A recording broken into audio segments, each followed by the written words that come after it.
everybody. Happy Sunday. Um, as you can see, we are here with Miss Korina, and then obviously our normal and soon to be normal with Blake. Hopefully, she is an ongoing presence with us, our Sunday lives. Karina's joining us because it is our book discussion day for the Cheese Shop, Fondue or Die, number 5.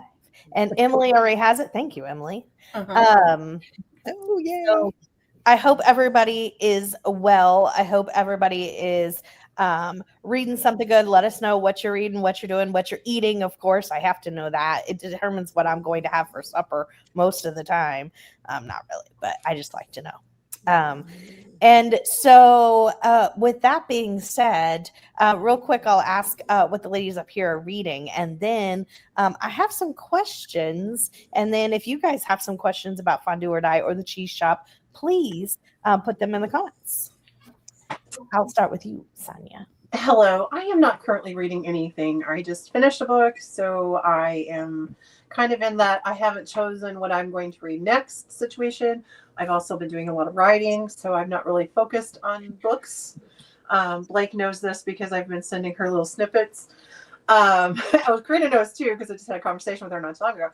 Anyway, I am having for dinner, barbecue pork steaks, potatoes, and corn. Yum. Okay. Hungry. What time am I come over, Sonia? What time? Yeah. You're well, Right? it's ready now, honestly. So whenever you're hungry, just come. I'm wearing my birthday T-shirt. I hate to put my chest up in a camera, but it's the only way you can see it. I'm wearing my birthday T-shirt from Tiffany, and if you know, you know. And if you know, you know. And yeah, that's it. I'm so excited because tomorrow I have a day with one of my favorite people over here for a little birthday celebration. So, Blake, I will pass it to you. Hi, I'm Blake. I do not have a channel. Yes. As Tiffany likes to say. I have an Instagram and hopefully maybe a channel one day. I have again like 15 books going, but I am gonna try to pick up one of these tonight. So one is Foul Play at the Fair, and then the other one is Sweet Town in a Pickle, which 2 beautiful covers. They're both like fall-ish. So I'm trying to get some fall reads done before Halloween. And then I love Amy E. Reichert. She's a delightful author, and this is her like one of her newer ones, but she hasn't written anything in a while, and I love her, so I hope she does soon. I vote for the fair one, by the way. My vote is for the Shelley Freydot one. I love that series. So that's the same one, so perfect. Yeah. I'll start this tonight. Nice. Thanks. Well, I was in a slump at the beginning of this month, and then Thursday, Friday, Saturday, I finished a book each of those days, so that was great. Wow. I know. Prior to that, I had only read 2 books. But I'm working on To Kill a Mockingbird. It doesn't have a pretty cover because it's an old. This copy came out in 1960. Like someone had written in that they reviewed it in 1961, which I love that. But I am reading this because I have 2 book clubs and virtual book clubs next Sunday that is reading this book. So, wow, interesting. Yeah, banned book week, and then. Just also seeing like, I read this my freshman year of high school. So I read this like over 30 years ago. Yes, I'm old. And like, but it's interesting to see like,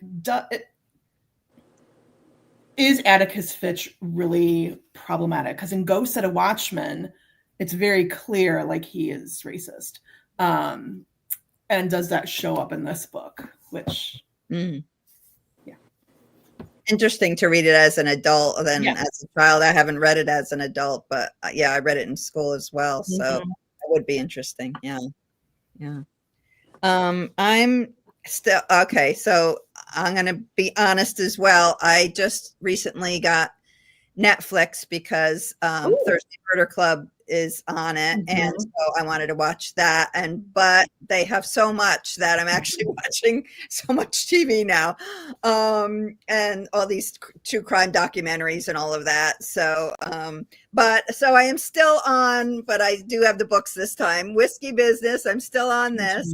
Yay! which of course I'm loving. I read a very early copy that to help him with editing and whatnot, and as an ARC reader, and so the same wonderful like atmosphere. Like I want to live in this town. I mean, and I want to go to this. And he has mocktails too because I don't drink. Not because I don't drink, but like I would love to be here. Anyway, and so yeah, it's all, and it's funny that before I saw the cover of this was exactly how I pictured it. Like he described it so well that when I saw this cover, I was like, oh my God, that's it. He's like, yeah. But I mean, he's been doing a great job. Anyway, so I'm still on that. And I'm also still doing Stakeouts and Strollers. This is an early copy. Oh my gosh, I love that title. I forget, maybe November or maybe it's next year. I have to look. But anyway, it's by Rob Phillips, coming from St. Martin's, and about a dad who's doing he's got a new baby, but he's doing a stakeout, and it's all kind of mixed in and kind of funny, but kind of serious also. So good stuff. Nice. I am reading A Zappy Little Christmas. It's the third book in the Hometown Hardware by Paula Charles. I'm not sure what date it comes out, but I'm reading it as an ARC. And then I am, I think that might be the only book I have going. I need to start a book on audio, but I don't think I have one going on audio. But I am going to be interviewing Adrian on Wednesday of this week. Oh, good. Yeah. So is that going to be live, or are you taping it when recording it? It's gonna be live. So if you have any burning questions or just want to hear about his new book and his debut and all that, come and join us 7 p.m. Yeah. So I'm really excited about that. And other than that, I think that is everything that we have going on. So my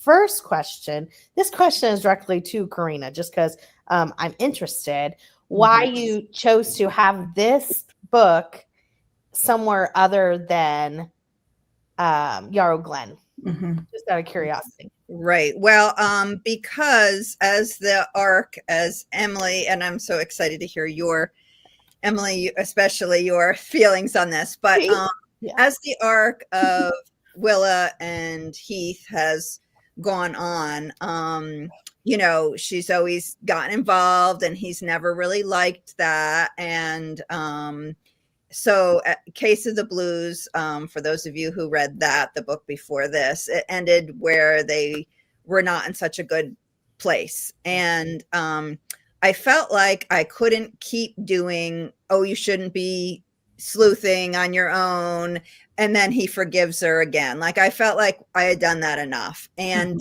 their relationship was getting to such a place where she needed to trust him and he needed to trust her as well. And she kind of kept breaking her word to him. And I didn't feel like he should just roll over and be like, well, that's okay, And so, so I ended Case of the Blues on that note where they were not in a good place. And so I needed him to not be the police detective in Fondue or Die. And that was my main goal, was for them to be on equal footing. And so I knew I had to place it someplace else where he was not the detective on the case. And that ended up producing a whole host of problems, which I did not anticipate. And so I had to, introduce all these new characters, and, but it was worth it because I just feel so strongly in the relationships and making them as, realistic as you can for a cozy mystery. And I just really wanted to show Heath in another light, a little bit in this book. You got to see him more than just kind of the silent police detective. He got to be a little more, who he is. And he also got to understand her more because, he started to realize, hey, sometimes you need to do things like this in order to get the job done.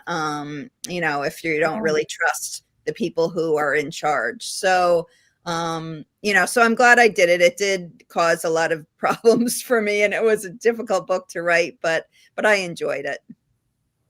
I really loved because part of what you said, I think that taking him out of the lead detective position really took he was able to take a step back and realize the things that maybe Willa did sometimes, because it wasn't his jurisdiction, so he wasn't able to do those things either, just as police. So I think he gave him a different perspective.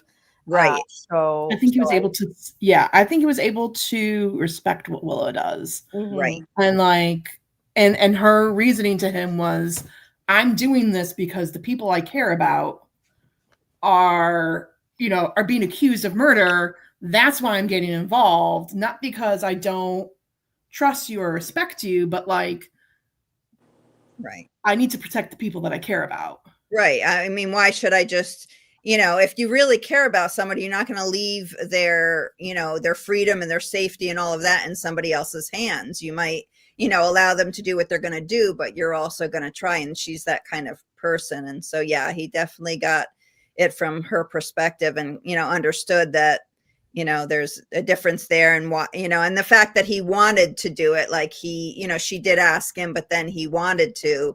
That was, the main thing of sometimes you really do want to, and you have to.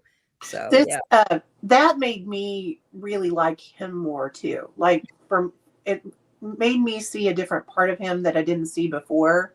Mm-hmm. Instead of him being like the rigid by the rules, this is my jurisdiction, it allowed me to see him in a different light and really kind of be more on his team. Well, I even tabbed a spot where he was like, because I just loved it so much, where he goes, I'm here to make sure the people I care about are safe. Yes, Detective Heath, you're there for me. Mm-hmm. Right. That's right. I'm so glad. I don't feel all that about him. No, I'm kidding. But I do agree with Sonia, and I never disliked Heath. Oh, me either. I don't think Sonia did. I'm just saying, like, there was never like a dislike for him. No. I just wanted her with somebody else. Right. So it has nothing to do, but I do agree with Sonia that like I think both of them got a different perspective. And I think we as a reader got a different perspective of him too. Well, I got a different perspective of Willow as well. Mm-hmm. It wasn't just like, I'm going to do what I want to do and disrespect, because I felt like she, I saw on both points of view there. Mm-hmm. And when she was like, hey, I care about these people, this is what you do. And then trying to get him to understand that. So I saw kind of a different, like a kind of a little bit of an arc in her too. It was like, to me, this book had the most prevalent arc of the main characters than any of the other books. Like I felt like I saw more from her here than really any other book. I'm so glad about that, because I always try to make my characters like really three-dimensional, like like all of us are. Mm-hmm. We do things because we have our own perspective on why we do them and why we say them. And it's not right or wrong. It's our perspective. And you might agree with me being a certain way, or you might disagree with me and my views being a certain way. But so in the books, I like to show everybody and their views, but like, that doesn't mean Willow's always right. And it doesn't mean Heath is always right or wrong. It, like I'm always trying to show them from different angles, just to show that they're real people, and they're just trying to get their points across. And that's why I also have relationships that work out and relationships that don't work out, because that's what happens too. And it's never just black or white why it doesn't work out. There's always people's own perspectives, and it doesn't mean somebody's a good person, somebody's a bad person. And so same with this. So I'm really glad that you felt that way, Sonia. Yeah. I mean, I love the fact that he wasn't the police officer here. Mm-hmm. He was just like another person. Mm-hmm. Right. And I think, as someone who reads a ton of cozy mysteries, and usually the police officer is the love interest, I get kind of like, I don't want you involved this way. I want you to not necessarily always be the one, following because you have to, because it's part of your job, whatever. And that gave him the opportunity, and I liked that. I like that as the reader. Good. I'm glad. Some people, I'm gonna see what they have to say, but some other people. So Occasion said Fondue or Die, loved it. I think it's the second favorite next to Case of the Blues. Love Dairy Days and everything about it. Very I like it when characters I love also go on a little adventure somewhere else. Yeah. Like leave the main I don't like them to do it all the time. Right. It's like every once in a while, it's kind of like, okay, change of scenery, because I love Yarrow Glen, but I also kind of enjoyed the fact that they spent a little time somewhere else, did something else, kind of like the Scooby-Doo Adventures when they go visit someone. I like that. Yeah. And I figured book 5 would be able to do that. I remember in book 3, I wanted to do something, or book 4 with Case of the Blues, I wanted to do something different. And I thought it's too early to go someplace else. And so that's why I did the two storylines there with the mystery and the cheese. But this one I thought, okay, we've been at Yarrow Glen enough where I think people will be okay, or even enjoy visiting someplace else for the most of it, I think visiting somewhere else, to Sonia's point, one of the reasons that I like, and I like her, I don't want it all the time. I want it to be set in its location, but I do like when we went over to Dairy Days, because also I think it shows, just in general, the character's not in their natural habitat. They're not going to be in, you know what I'm saying? It sounds weird to say as a human, but you know what I'm saying? Like, they're not in their comfortable space. They're where they feel and, know the ways of what's going on. So you see them from a little bit of a different perspective. And I like that. Like I think we kind of expected the chief of police to be kind of like Heath was, where, I can, act this way, or tell him, hey, this, and he's going to be fine. He's going to like accept that. And, he didn't at all, that's not how it went, And I like it when you do different, you could like side quests where you go to different locations, because like when you have the same town every time, and the town's great, and I love a cozy town, but it makes it a little bit more realistic that you find a body somewhere else instead of being that same town the whole time, where you're like, at the end of the series, you've found like 20 bodies in this town. So, at least like you're varying. We travel from our town. Like I travel, right. And it didn't seem like it was that far away. I mean, they were all so close by, so it makes sense for them to like, okay, like I go to the other town for, like, if my store in a small town doesn't have something, I'm going to go to the town over, and that store might have something. Sure. Or if you're a big cheesemonger and there's going to be a Dairy Days, it makes sense. Right. Like that all makes sense, right? And all the bodies show up in the same place. You're Jessica Fletcher. I mean, Right. I like that too, but I also, because I like the town so much, but what I loved about it is you brought the town to Dairy Days. Yes. It wasn't just like Jessica going off and then there being no Cabot Cove wherever she was. Right. Jessica and Cabot Cove came with her, because community is people. Yeah. Yes. It's not a place. Right. And you took the community and took it to another place. Thanks. And that's why. It's always got to be Team Cheese. Yeah, that's right. Even Baz got to go. He's my favorite. Always. Good afternoon. Amy said, good afternoon. I'm reading book 5 in the Lighthouse Library. Very nice. I love that story. She said, excited to be here for the interview. I'm only on Korina's book 2, though. I hope you are loving and enjoying. We're excited to have you here. Hey, Lori. I'm a little jealous that she's at book 2, because I would love to go back and read them again. Oh, thanks. And that's a nice fall book on Forguda. So I read it for falling. It was so awesome. Yeah. It is. Anita said, I loved Fondue or Die. I gave it 5 stars. Oh, thanks, Anita. And hi, Lori. I missed you before we were. I was Gavin. Sorry. Yeah. Hi, Lori. So I was just popping through trying to find the ones, but I did want to see this. Blake, she said, I love the Celebration Bay. So another one for the Shelley Freydont. Okay, I'm looking. If I miss anybody's comment about the cheese shop, let me know. Toya, hi Toya. She said, I love the change of scenery with Fondue or Die. It's just my opinion, but I respect that both. Hold on. And just my opinion, but I respect that Heath was just wanting her to be safe. Yeah, Karina just said similar while I was typing. Gotcha. Hi, Toya. Thanks. I I agree. do love a man who wants to keep me safe. Uh-huh. Yes. I just think that somebody else may have done that as well. And he did as well. Yes. He had his moments. He doesn't have horns or something. Never mind. Different genre. I'm joking. Kind of. Oh, this is fun. Love that Heath had the cowboy costume. Yes, that was fun.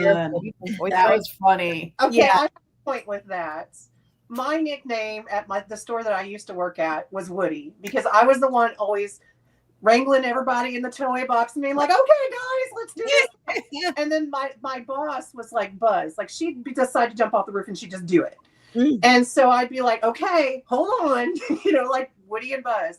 So I have a lot of Woody stuff because of her. She, like, anytime we spend time together. It's my friend Christine Tiffany. I think I've talked about her. Anyway, when I read that, I hooted. I was like, oh my gosh, it's so Woody. So that made my day. That's great. Yeah, I enjoyed getting to show a little bit of his personality. That I think probably why I warmed up to him too is because we get to see more of his personality. Yeah, I think that's a great point, because when the love interest is the cop and the only side that we see is that I'm in uniform, very black or white, usually thinking, and there's a person outside of there, but you only see that. I think that taking him out of that environment somewhere else allowed us to see that other side. Korina, when you think about him, when you write him, do you have a visual of what he looks like? Because I have one too, but I think I'm off. What's your visual? Well, I kind of showed you when I made my collage, kind of just like this very, like, almost GQ looking guy. Is that kind of what you have in mind, or? He's do you have like a specific, like an actor or somebody, or is it just kind of like in the beginning I had an Indian actor in mind, a man from India, that I didn't know that I happened to see, and I was like, oh my gosh, that's Heath, and I wanted to write him that way. And then there's all the, in the publishing world, especially at that time, there was all these where I had to make sure that rightfully so, that everything was correct about him and his culture. And it was a lot. And it was my first book and I was just overwhelmed. So I was like, okay, I can't like do all this research on him too. And I'm doing the cheese and I'm doing California. I'm doing everything. So, but he's still like that, even though I never, said what he was. And I did change his name and whatnot. But, so yeah, just dark and handsome and the chiseled and the, pretty much. He was a lot like what you had put in your collage, actually. See, I picture him as like I don't want to say like a toned down Henry Cavill. That's who I have in my brain. Oh, yes. Like Henry Cavill just does it for me. So yeah. But I don't see Heath as buff as Henry Cavill is. Right. No, he's not. He's like one of those lean fit, kind of guys, but not. He wouldn't spend as much time in the gym to be buff. Yeah, but he spends time in the gym because you have to be fit to be a detective. Right. You gotta chase those villains down. That he wants to be all, but just I kind of feel like we've tiptoed into an Emily fantasy.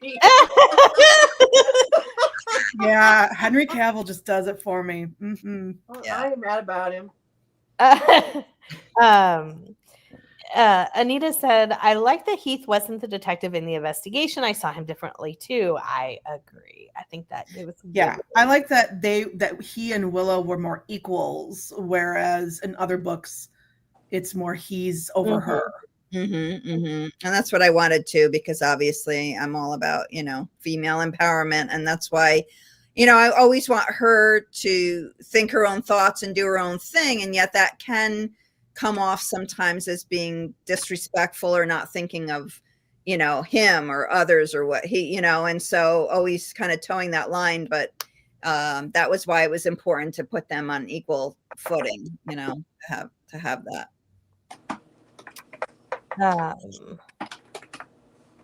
I love it when characters get involved in the festivals. Me too. I love a festival. He does not.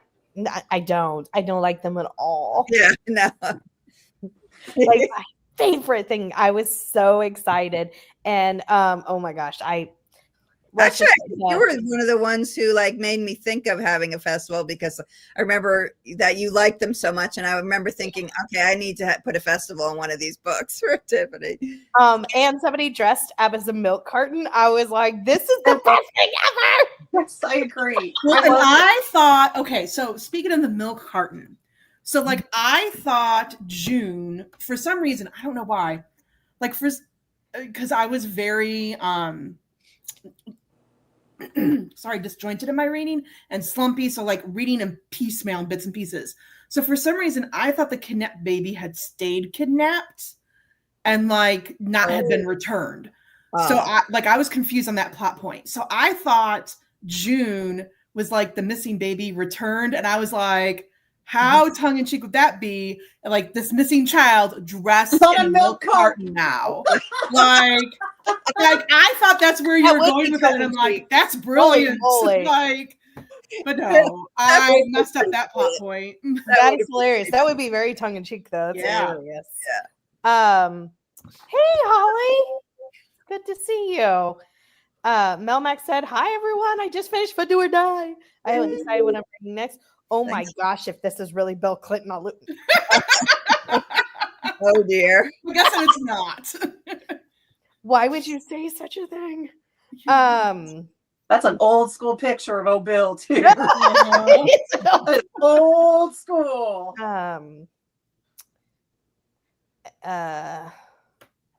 Fondue or Die. I get it. It took me a minute. Oh, and me too. Me too. I'm just so glad to see a competent law enforcement person. Yeah. It makes me love him more. Yeah. I agree. I don't like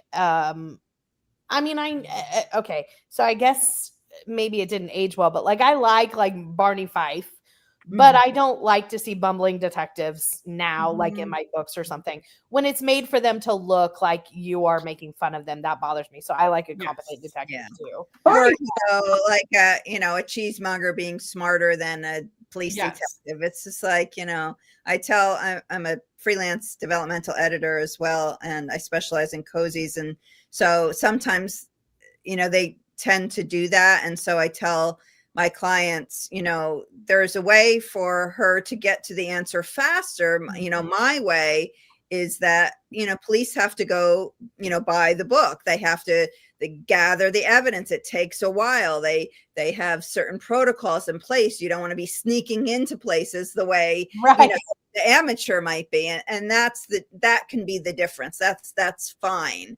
That doesn't mean that, they're not doing their job. And that's why also they're off screen a lot, because, your amateur is doing their thing and they're getting there faster. And that's the whole point of them,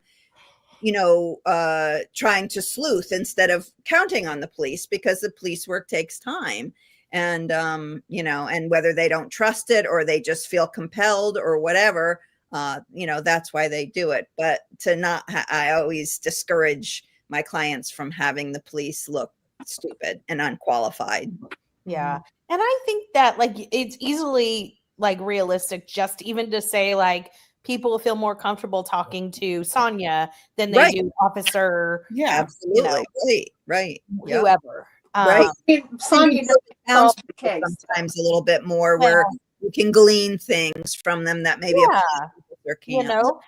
And that, that's why, your sleuths, it depends on you when an elderly sleuth is brilliant, because I do think that people could sit and feel comfortable talking to this old, and I think they don't intimidate people, older people. Exactly. And they can also hang out and be, and I think I mentioned this in book 1 or 2 with Mrs. Schultz.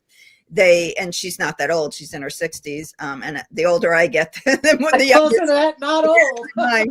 but that you know, they kind of disappear. People don't notice that. They don't look at, you know, older Yeah. people.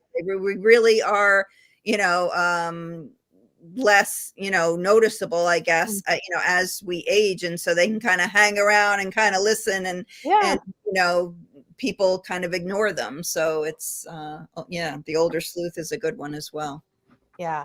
But I think it's just easy to say without saying that they're a bumbling detective to say anything Right. along There's those lots lines. of ways, It right. work, yeah. Mhm. Hi Pat. I hope you're doing well. She said well, I'm gonna read the whole comment but she said, hello everyone, I'm reading Entitled to Kill by ACF Bookends, 21% in. I've read Fondue or Die, and I gave it 5 stars. Thanks, Pat. Thank you.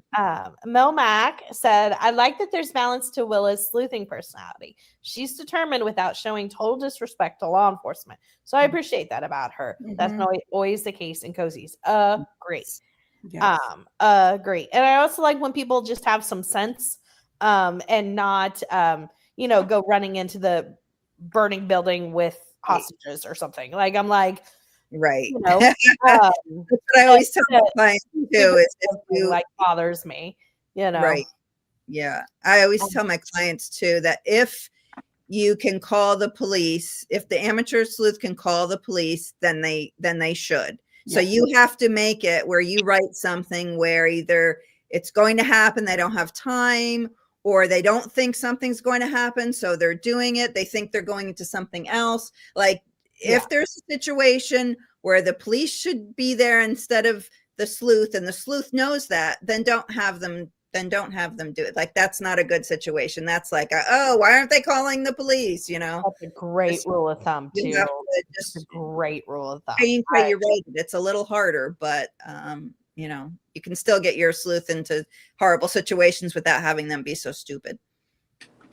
Yeah. Toya said, to the wife of the sheriff who took the kids, like no charges, like everyone just moves on. I know the child in question is a senior in school, but I would still feel some type of way. Right. Trying to think of how that all worked out. Yeah, so basically, like it gets revealed who took the child. And right, like, and they decide like that she had a mental health crisis. Right. She went and got treatment. Right. That's why. And she wasn't harmed. And like she was friends with the mother of the kidnapped child. Right. That's why it was just kind of like, okay, let's just leave it be. Yeah. Yeah.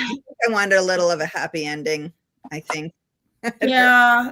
I think I was feeling empathetic to the woman, you know. But I think, I mean, even if there were charges brought against her, the woman, she still probably, the sentencing probably would still have been get mental health treatment.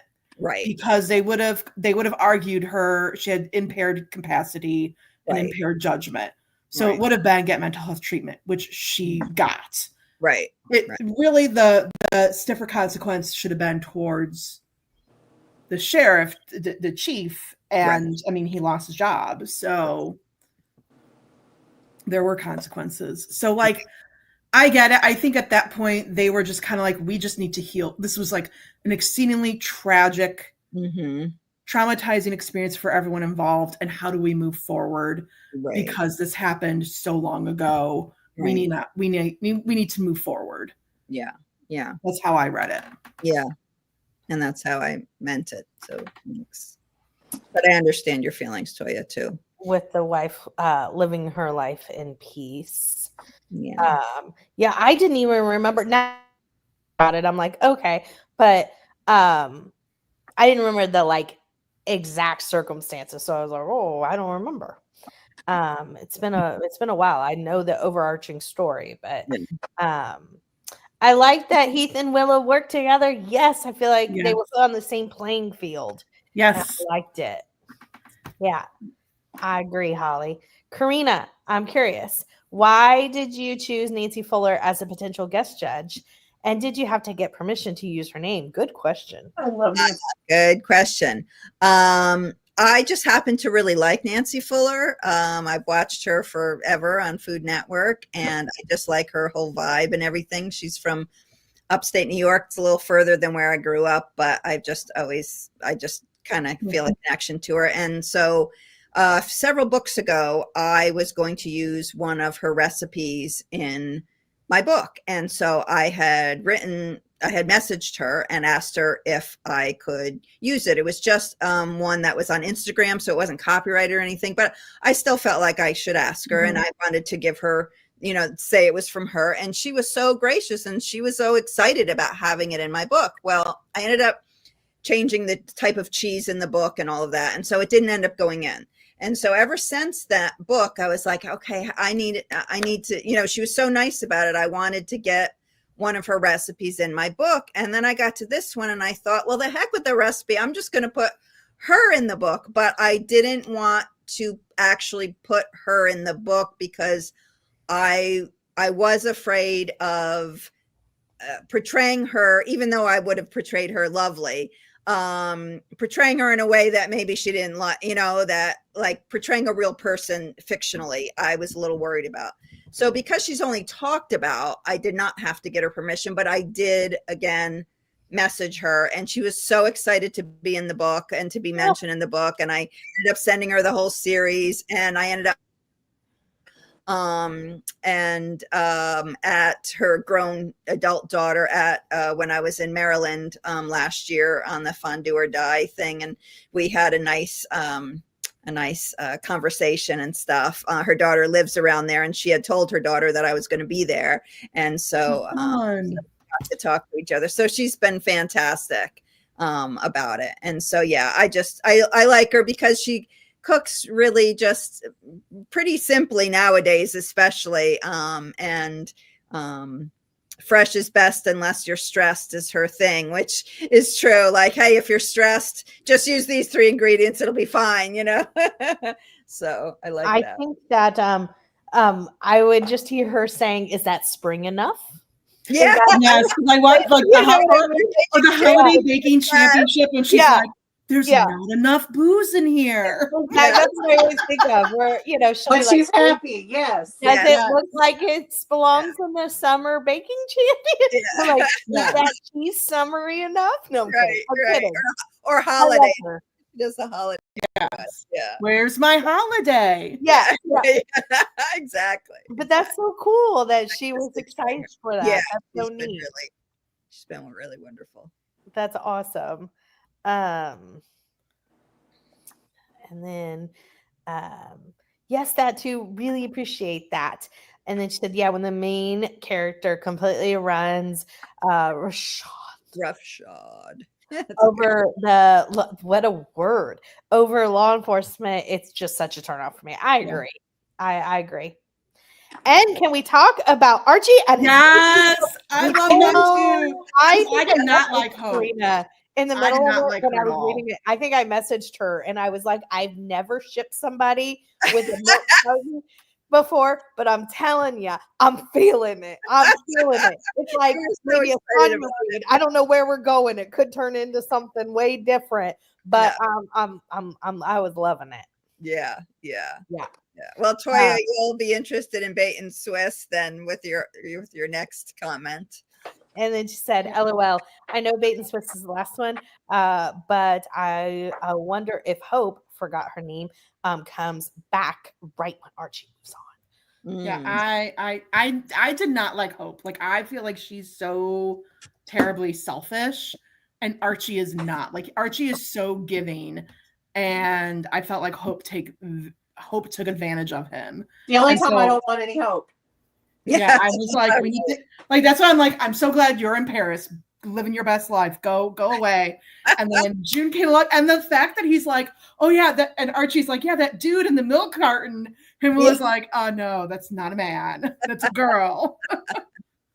Yeah. It's so funny because in my mind, Hope was always that way, right from the beginning. She was very, she didn't really want to work, but she wanted the bakery from her aunt, even though she really didn't want to put in the training and the work and everything. And then she was thrown into it, and she really did step up. But she always, is a little immature and she's got a lot on her. Again, a three-dimensional person, I feel like, because she's not going to change who she is, and she's trying her best, but she does have those qualities of being selfish. And Archie is someone that could be taken advantage of because he is so nice, and especially when he likes somebody, he tries really hard and stuff. And we learned that in Bait and Swiss and how she took advantage of him there. So, but my editor, every time like I would go a certain way with Hope, she'd be like, oh, well, that doesn't make Hope look very good. And I'm like, well, she's not, though. She's a little immature.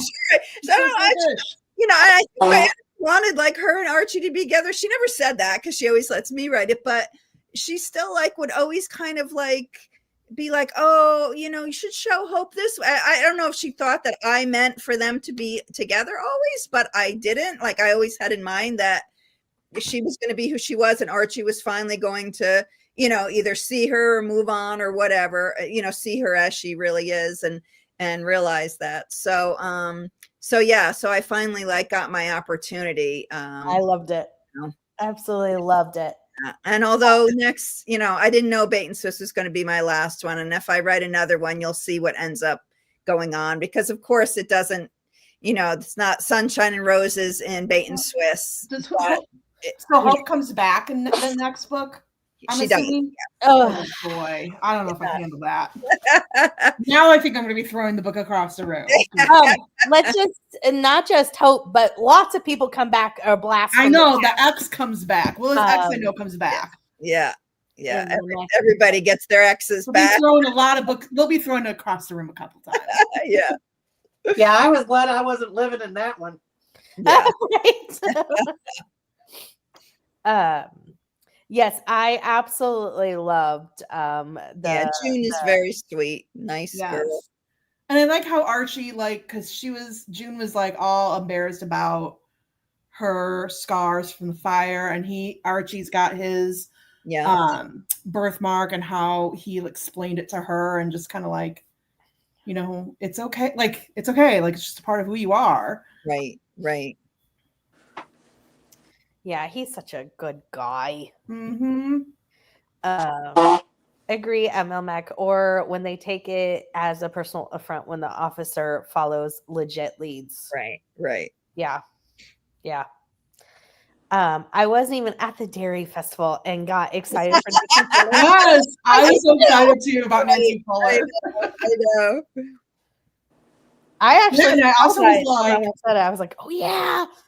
I also was impressed. I'm like, this tiny town got Nancy Fuller to come in. Like, how did they manage to do that? Yeah, that's really awesome. And she said that's so fun. Yeah, absolutely. And it's so neat that she, responded and was like, yeah, I'm excited. That's really awesome. Makes me like her even more. Yeah, she really was. She was just so nice. And then I remember when I was sending her books, and she was like, no, and she wrote to me, no, send them here, don't send them to the whatever. And so, and then when it took me a while to get the books from Macmillan, I wanted them for me so that I could write to her and sign them, and then I sent them to her. And so then she wrote, and she's like, oh, did you send them? Like, she was excited to get them. She actually wrote if I sent them. And then after I did, she thanked me. And so, yeah, she was really, really sweet. That is awesome. And Anita said, I agree. And then Anita said, Korina, we need another one. Maybe I'll write it. I know I've been thinking about them lately. I have suggestions. I have a whole title for you Dan came up with. That's right. What was that title again? Murder in Gruyere Tonight. That's right. Isn't that fantastic? That is amazing. That's a really good one. He likes to come up with, he loves puns. He's great at that. So I will say something about whatever I'm reading, and he'll come up with a punny name with it. Some of them are completely inappropriate, but yours was oh my gosh, that would be so great. Yes, absolutely. Team Cheese needs another case. Well, I wrote a a Halloween short story, and I was going to write it with my, a couple of my main characters, but I couldn't.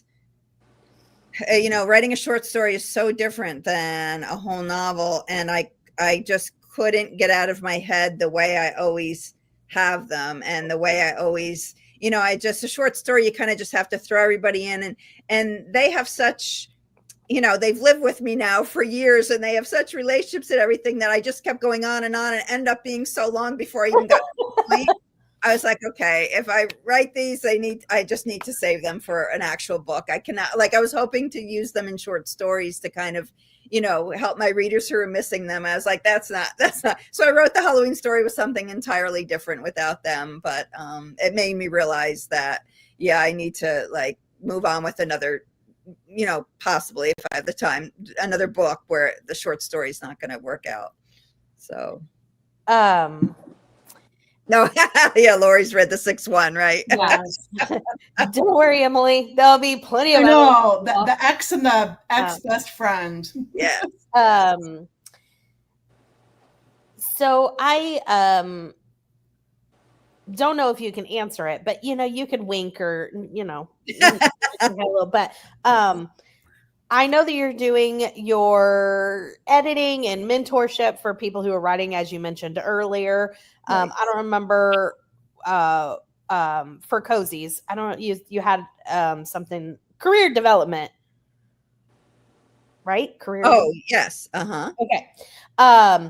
But I know that you're still writing because let's just face it. So is there anything that you can tell us that you have been writing?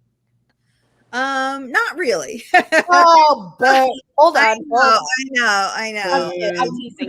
I'm teasing you. No, I know. It's, I really, honestly, I'm kind of I'm not sure which way to go. I feel like I know too much about the business now, where it's really hard for me to just decide something that I like and go with it, because I feel like, oh, it needs to be this genre. It needs to have this bigger idea. It's like when you kind of know what your agent's going to want or what publishers want, I've been trying to like write toward that, and it really hasn't been working out for me. Like, I just haven't been so excited about things. So I kind of took a step back from that. I mean, some of you might have noticed I haven't been on Facebook as much. And I mean, I'm still on there, and I'm still on Instagram, and I'm still going to do my newsletter this month, I promise. But I've just been trying to not be in the business so much. And sometimes that means the community too. So that I can kind of get back to what I was before I got a contract, where ideas excited me. And I just, would write something because a character stayed in my head and wouldn't let go. And I haven't had that feeling in quite a long time. I wrote the cheese shop, and I loved them, and it took me months to get them out of my head. And maybe I should have just kept going for myself, but I was like, no, let me pivot now anyway. And, now I'm at the point where I'm just like, what do I even want to write? I don't even know, And so, I'm kind of just doing my editing, which is keeping me afloat financially. And then, kind of trying to like live a life, so, because I was just doing nothing but working. And when you do that, and especially when you're working on deadline, like your creativity just gets sapped out of you. And so right now I'm just trying to like live and watch TV that I like and read different books, and just kind of get back to the way I used to be before I started writing for St. Martin's. And hopefully something will spark, from that. I feel that. So I feel what you're saying about like just needing that time to just and finally being able to do things that you want to do. Like, yeah, because so my undergrad is in high school English. My graduate degree is in elementary education. Oh, then I got a special education endorsement. Then I even worked on a second master's degree at Southern Baptist Theological Seminary in biblical counseling. I didn't finish it up because pandemic hit, crisis of faith, whatever.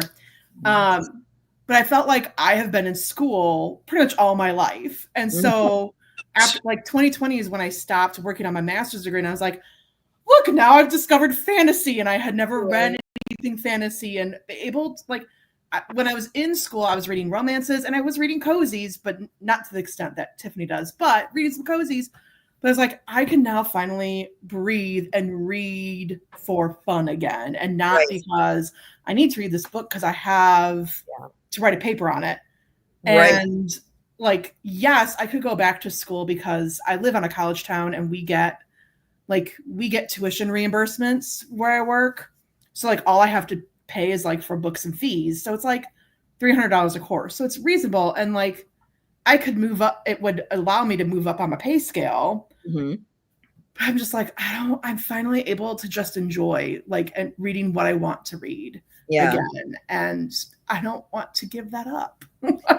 No, it's true. I mean, that's why it takes me so long to read anything, is because I stopped, reading a lot while I was writing. I just either didn't have time, or I didn't want it to get in, somebody else's voice to get in the way, or whatever the case was. And then I, got overwhelmed with everything. But now I'm like trying to get back into, I loved read. I was like Tiffany, I would read all the time, and I loved it. It was my comfort thing. And now I have a harder time, like, just getting back into that habit again, which is ridiculous. Like I'm trying to do things. Like I started working on my second jigsaw puzzle day. I have a million of them in my closet. It was something I used to love to do, and just, I don't have the time. And I wouldn't even want to start one, even though, you don't have to do it all in one sitting, but I didn't want to start one because I was just like, oh, it's another thing, and I'm just so used to living on that, overwhelmed. I'm just working 12 hours a day. Like I was just so used to that, always having to check or post or do something with social media. And it's taking me a long time to like get out of those habits and remember how I used to be before then, and trying to, just be me and let my creativity flow and stop worrying about what other people are doing, what I should be doing. Am I doing it fast enough? Am I doing it in the right direction? Like, if it doesn't work out, it doesn't work out. I'll just write for me again, because that's what I started to do. And I mean, when I had the talk with Sonia today, she doesn't know that she helped me, because she was saying she's writing for herself, and it's what I tell my clients, but I did not think about it coming from me until Sonia said it. And I thought, here I am giving this advice to other people and not taking it myself, and it's really the only way that anything good comes of it, is if you do it for yourself, if you do. And since the series got canceled, I haven't been doing it for myself. I've been doing it for a purpose of getting published. And that's why nothing has connected with me. That's why I've been all over the place. That's why I've been procrastinating about things, because I know they're not quite right or there. And that's why also, like I'll send in a proposal and I'll think, oh, if this gets picked up, I'll have to write it instead of I get to write, like you don't want to be in that space where, oh, I got to write this. Yeah. Like that's not where you want to be, so, I've turned down a couple of things that my agent has sent me because the writing time is, she wants me to write a book in three months, and I can't write a book I can't come up with a concept and write a book in 3 months. No. Even if they give me the theme or whatever, it's just ridiculous. I told myself when I got sick last year mostly because of stress. I mean, there is a real physical thing, but that I wouldn't do that to myself again, even for the money. And so right now I'm just trying to deal with my mental health, deal with my physical health, and get back to who I was, hopefully, and like enjoy it, and the one thing I'm afraid of that I shouldn't be, I suppose, is that I love the community. I love you guys. I love my author friends. I love my reader friends. And I really, I've gotten to be good friends with, a lot of you guys. And I don't want to lose that by stepping away a little bit. That's the only thing that makes me, nervous about it. But as a reader, like I could come back also as a reader, and, just be with you guys, because that's been the greatest thing about this whole thing is the community and the people I've met, honestly, that's really, I mean, my dream came true. It really did. And I don't poo-poo that at all. I mean, that was a lifelong dream and I feel really good about it. But what you don't expect is what happened, which was really the people I met was really the best thing about this whole experience, that I've had with this cheese shop thing, honestly. So that's kind of what I want to hold on to and yet kind of be able to do, what I need to do for myself. Yeah. And, you have all the possibilities with all the other stuff that you're doing. So, you don't know what tomorrow brings or how you're going to feel about it. And Right. I think that's, I think that giving yourself that time to figure it out is exactly what is best for you. Thank you. And if you wanted to piggyback and do a Boaz or do a Baz romance story, I have a so you've got I knew who to come to. I need my Heath and Willow romance to come to fruition first. I just hold on. It does kind of, because they kiss and they go on a date in this, or they agree to go on a date in this book. But like, I need it solidified that they are together. If we were all going to pressure her into writing, I sent her a huge list of the cozy mystery themes that I would like to see. She said, "What are some ideas?" And I sent her so many. I think she was like, "Okay, that's enough." No, they were fantastic. Actually, wait, here's this one too. I was thinking Boaz, cute redheaded teacher, make it spicy. I got you. I could do like an alternate universe timeline of Baz and Willa, Baz would have to be a monster somehow. Next thing you know, he's going to be writing a Baz fanfic. I'm just saying. Yeah, right. I kind of already am. Oh my gosh. Oh my goodness. I feel like what she say earlier about Emily, I feel like we're stepping into Sonia fantasy. Lord have mercy. And Carmen B is just joining right now at this. Throw from a physical reader. I really don't want to throw my Kindle. Oh yeah, right. I got your back, Cajun Punch. I got your back. Message one of us, Cajun. Will I know. You'll have to get a pillow next to you or something to throw while you're reading. Oh, that's funny. Mm-hmm. And Anita said, "Do it." I think that when you were talking about maybe writing like on your own. Yeah. Yes. Korina, absolutely. I've so enjoyed your discussion and reading the comments. Cheese Shop is a 5-star series. Absolutely, Susan. It is absolutely. We love you. Yeah. Thank you, Lori. Absolutely, Lori. Oh. Hey, Carmen. She says, "Hi, everyone. Hi, Korina. Just joining in. Hi, Sugar Britches." Sugar Britches. And just to I still am bewildered, and there, I'm sure there's a bunch of stuff behind the scenes, but I'm still bewildered how a series that I thought was like had such high caliber, winning awards and constantly nominated, even if they, just to be like would. I couldn't have been more shocked. I couldn't have been more like feet out from underneath me when you first told me I was. I think part of it, and they still don't tell you everything. So, exactly. But I think part of it, since this happened, learning that mass market books are no longer going to be in bookstores. So the smaller paperbacks are no longer going to be in bookstores. And I think crazy. So that means that the larger, the big 5, which I'm with, are probably not going to have so many of those because now it's just in a sea of Amazon, and that was our one thing that kind of separated us from, some of the independent books was that we were in the bookstores. Now that we're not,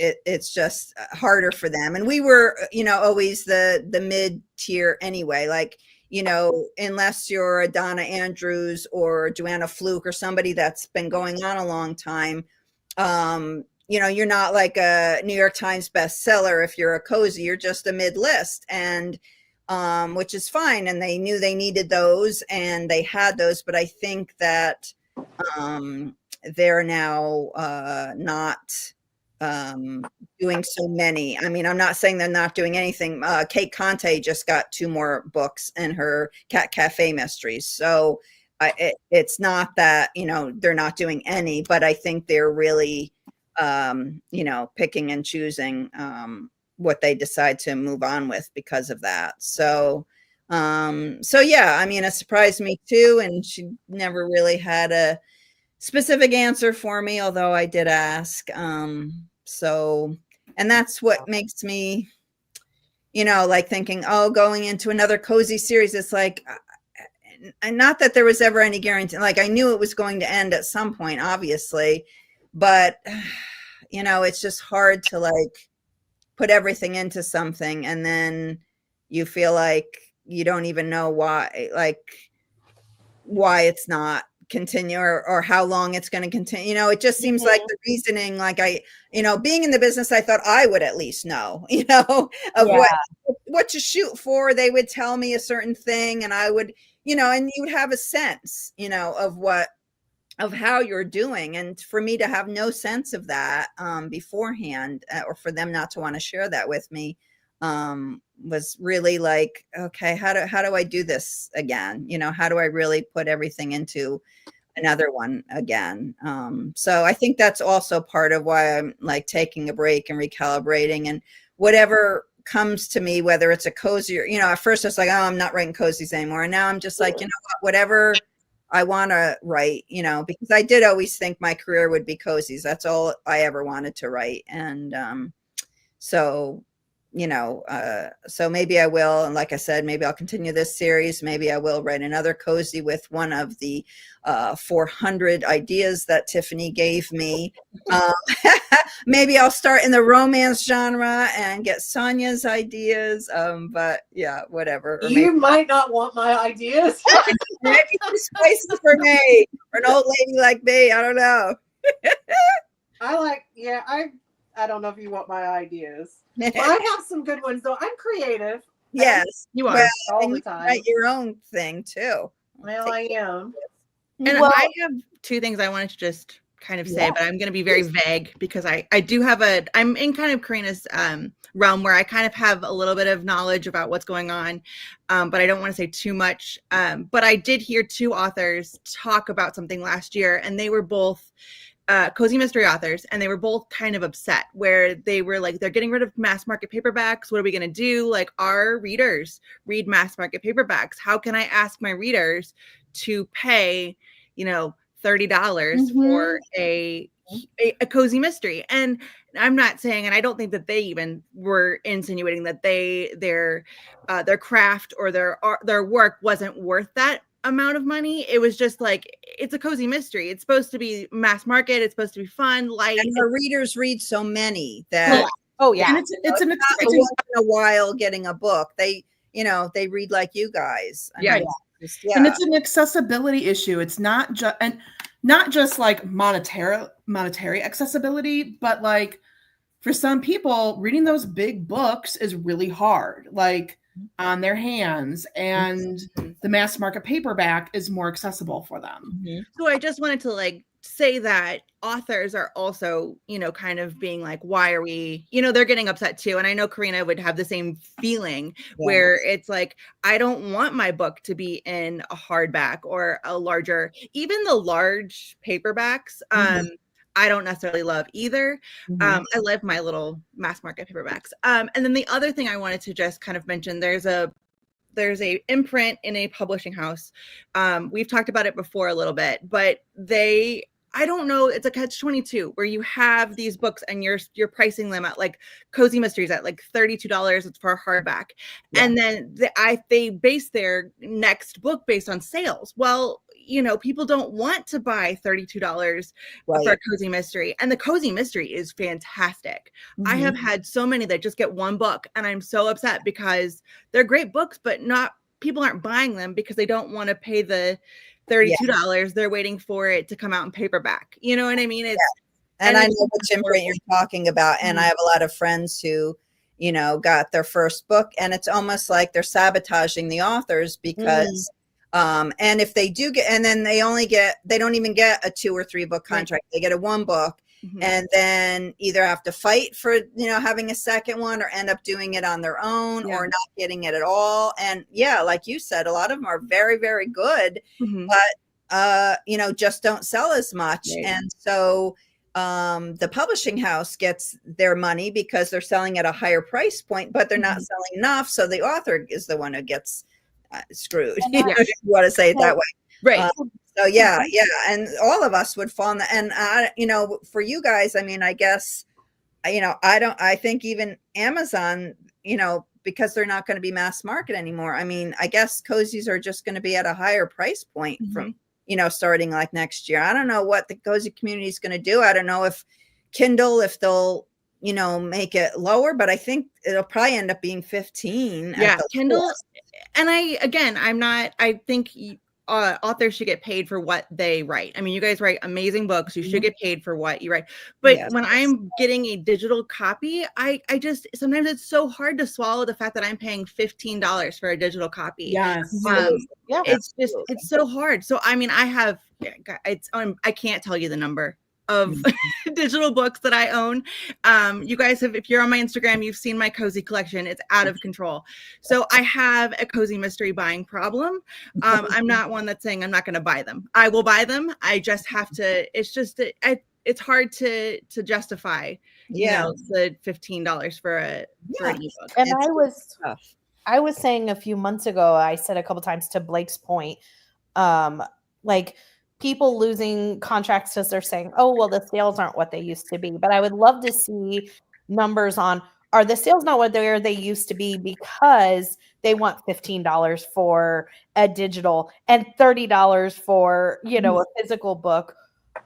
Meaning, is it finance or is it, interest? Because I think a lot of time, I would love to see that, because I can't imagine that a little of it that they're seeing and the sales going down aren't because people aren't going to pay those prices for books, or can't pay, even if they can justify. Some people just can't. Right. I mean, you figure, especially people reading Cozies, a lot of people that read Cozies read at, a very fast speed because they're shorter and lighter than other books, so they're finishing them faster.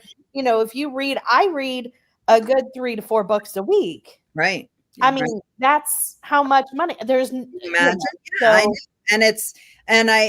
wonder if, in a year or 2 years, they're going to be like, oh, cozy mystery readership is going down. And they're going to say, the cozy's not, like you were saying, the cozy's not popular anymore, when really, it's what they're doing to it. It's never really gotten the respect as it is. And now, I think publishers, know that whatever cozies that they do have, they're going to have to be selling at a very high rate, as a mass market right now, to continue for people to want to buy them, or to be later in the series and have that kind of readership. And I guess I just, I have my loyal readers, but I don't think I have the, obviously the vast amount. I mean, I see my royalty statements. I think I do pretty well, especially compared to, like, my author friends that are in smaller houses, but still, for that house, it's not enough to say, oh, people next year would buy this book at $30. I don't have enough of a readership for that. So. And I think the one other problem is, and I'll get off my topic, but I think the one problem is people, we've talked about this on the lives before, you guys have, the buzzword is cozy, right?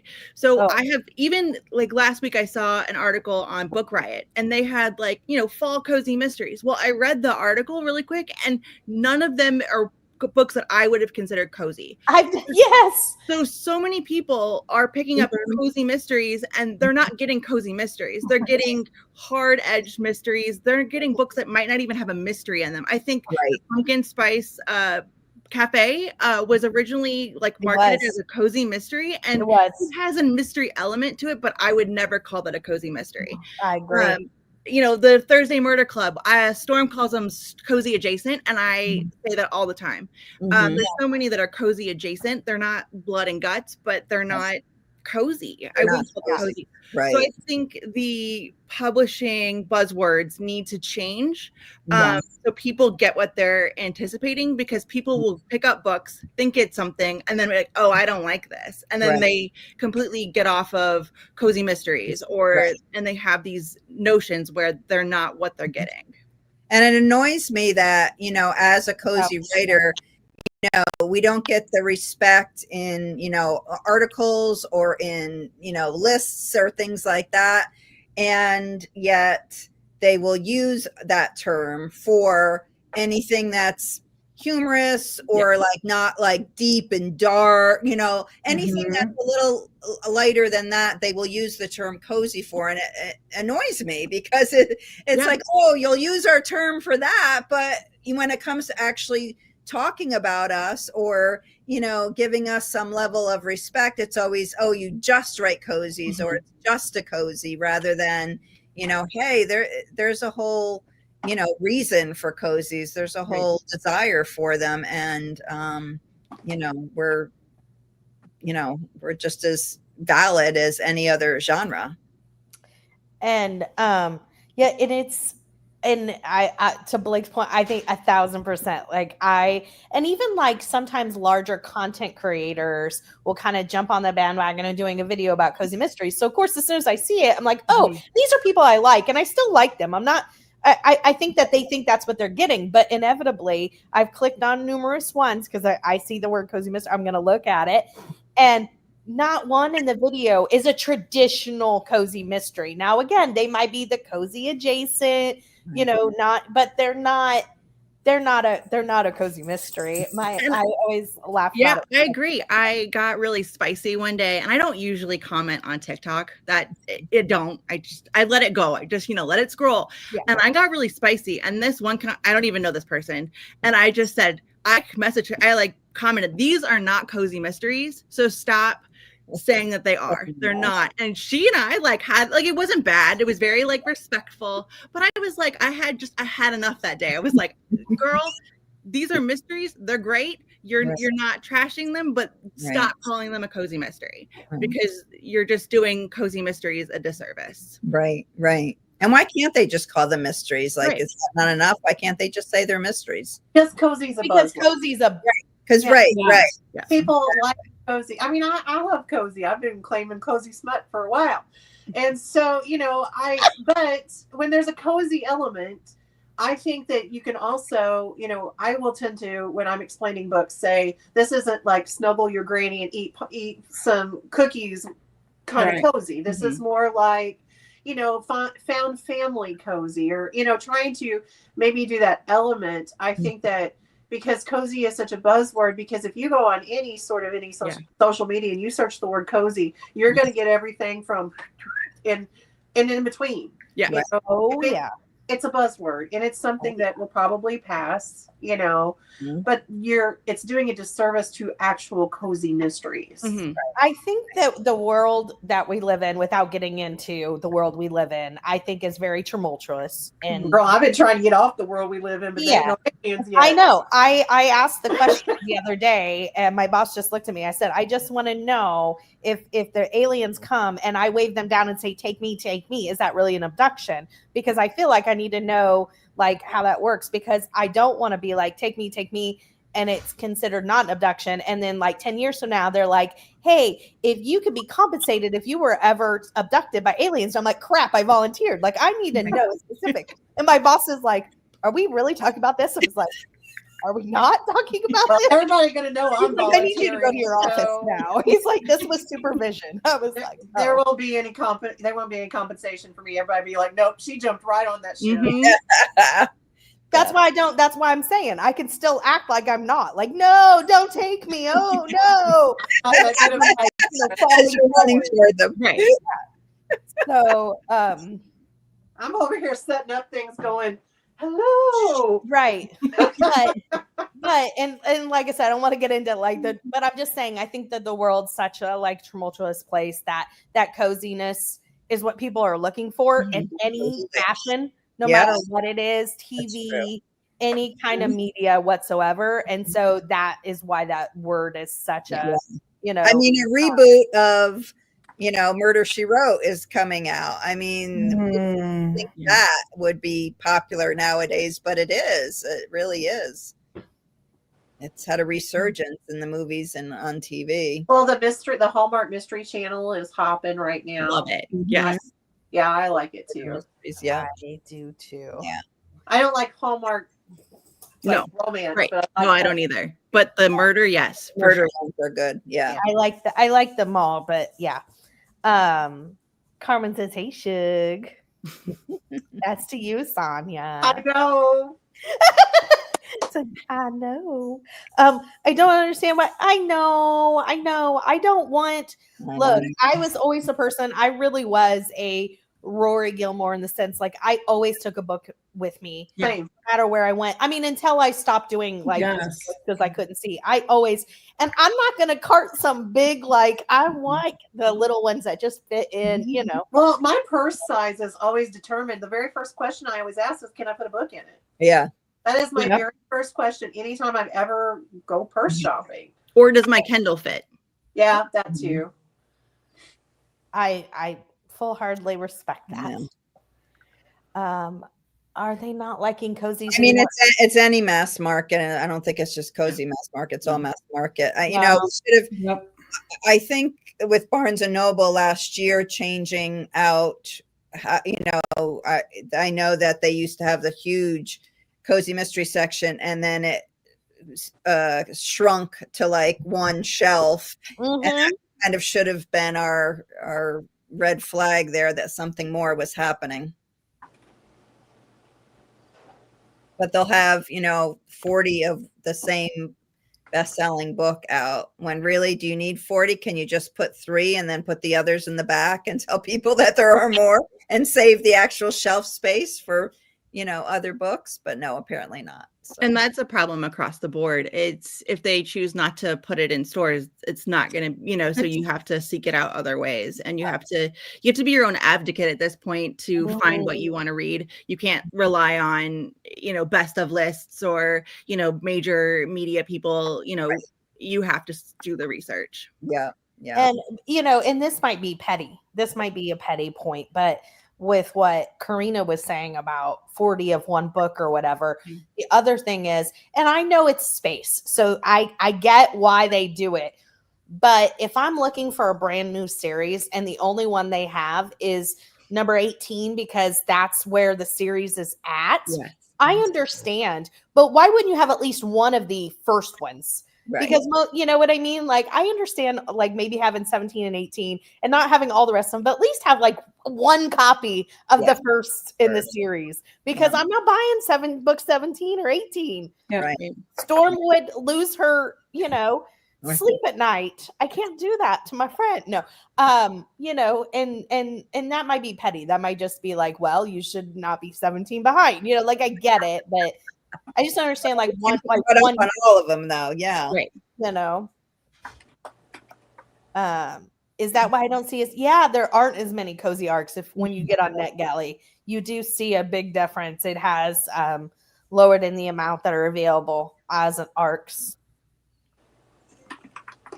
I don't know, Anita, but I would say yes.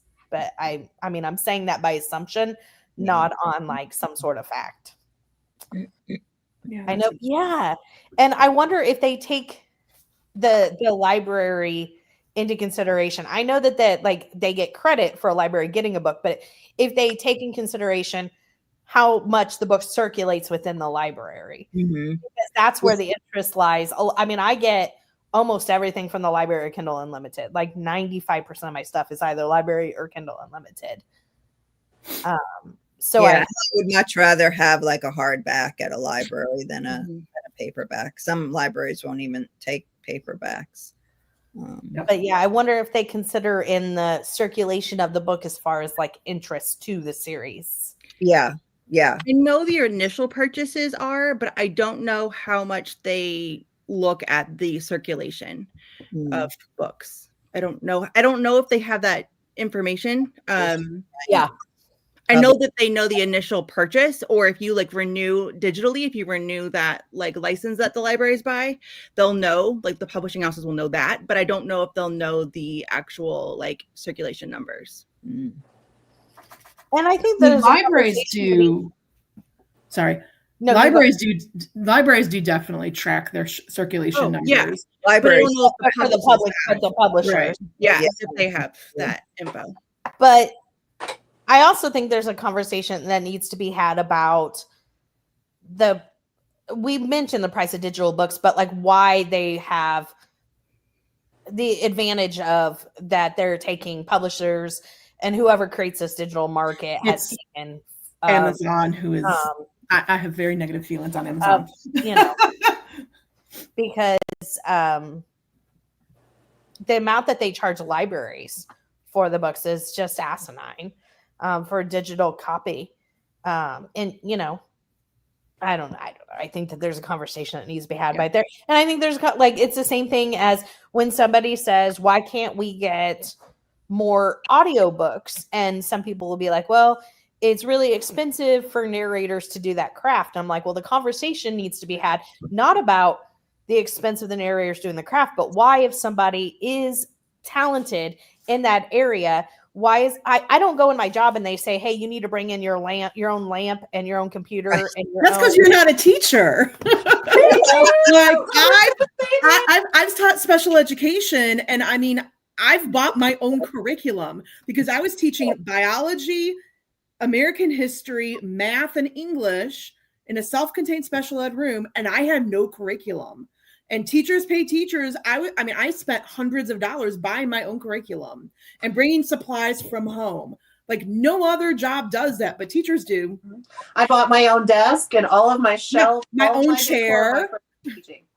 I will say, like in libraries too, as when I would run programs, there'd be a lot of times where I would go to the store and buy the snacks that were going to be at my program or different things like that. So yeah, I mean, I feel it too. I wasn't bringing my own like classroom supplies in, but you know, I was at a school one year, and this was a private school, one year where we had a ream of paper. That was it that we got for a month. Jeez. And yet we had to assign homework in every single subject every day. And we had to test or give a quiz in every single subject every week. I mean, I used that ream of paper within a week. And then now I have the rest of the month to do. I was expected to do science labs every week. Did I have any kind of science lab materials? No. I had to bring it in from home. I was at another school for students with severe emotional disabilities and very much high needs on the autism spectrum. And my principal was like, oh yeah, he needs to be getting rewards like every, I don't remember what interval it was, but like, you know, and he likes Sour Patch Kids and Cheese Puffs and whatever. Who is paying for that? Me, not the school. Wow. Yeah, but to Tiffany's point, that's just as ridiculous. That's all ridiculous. Yeah.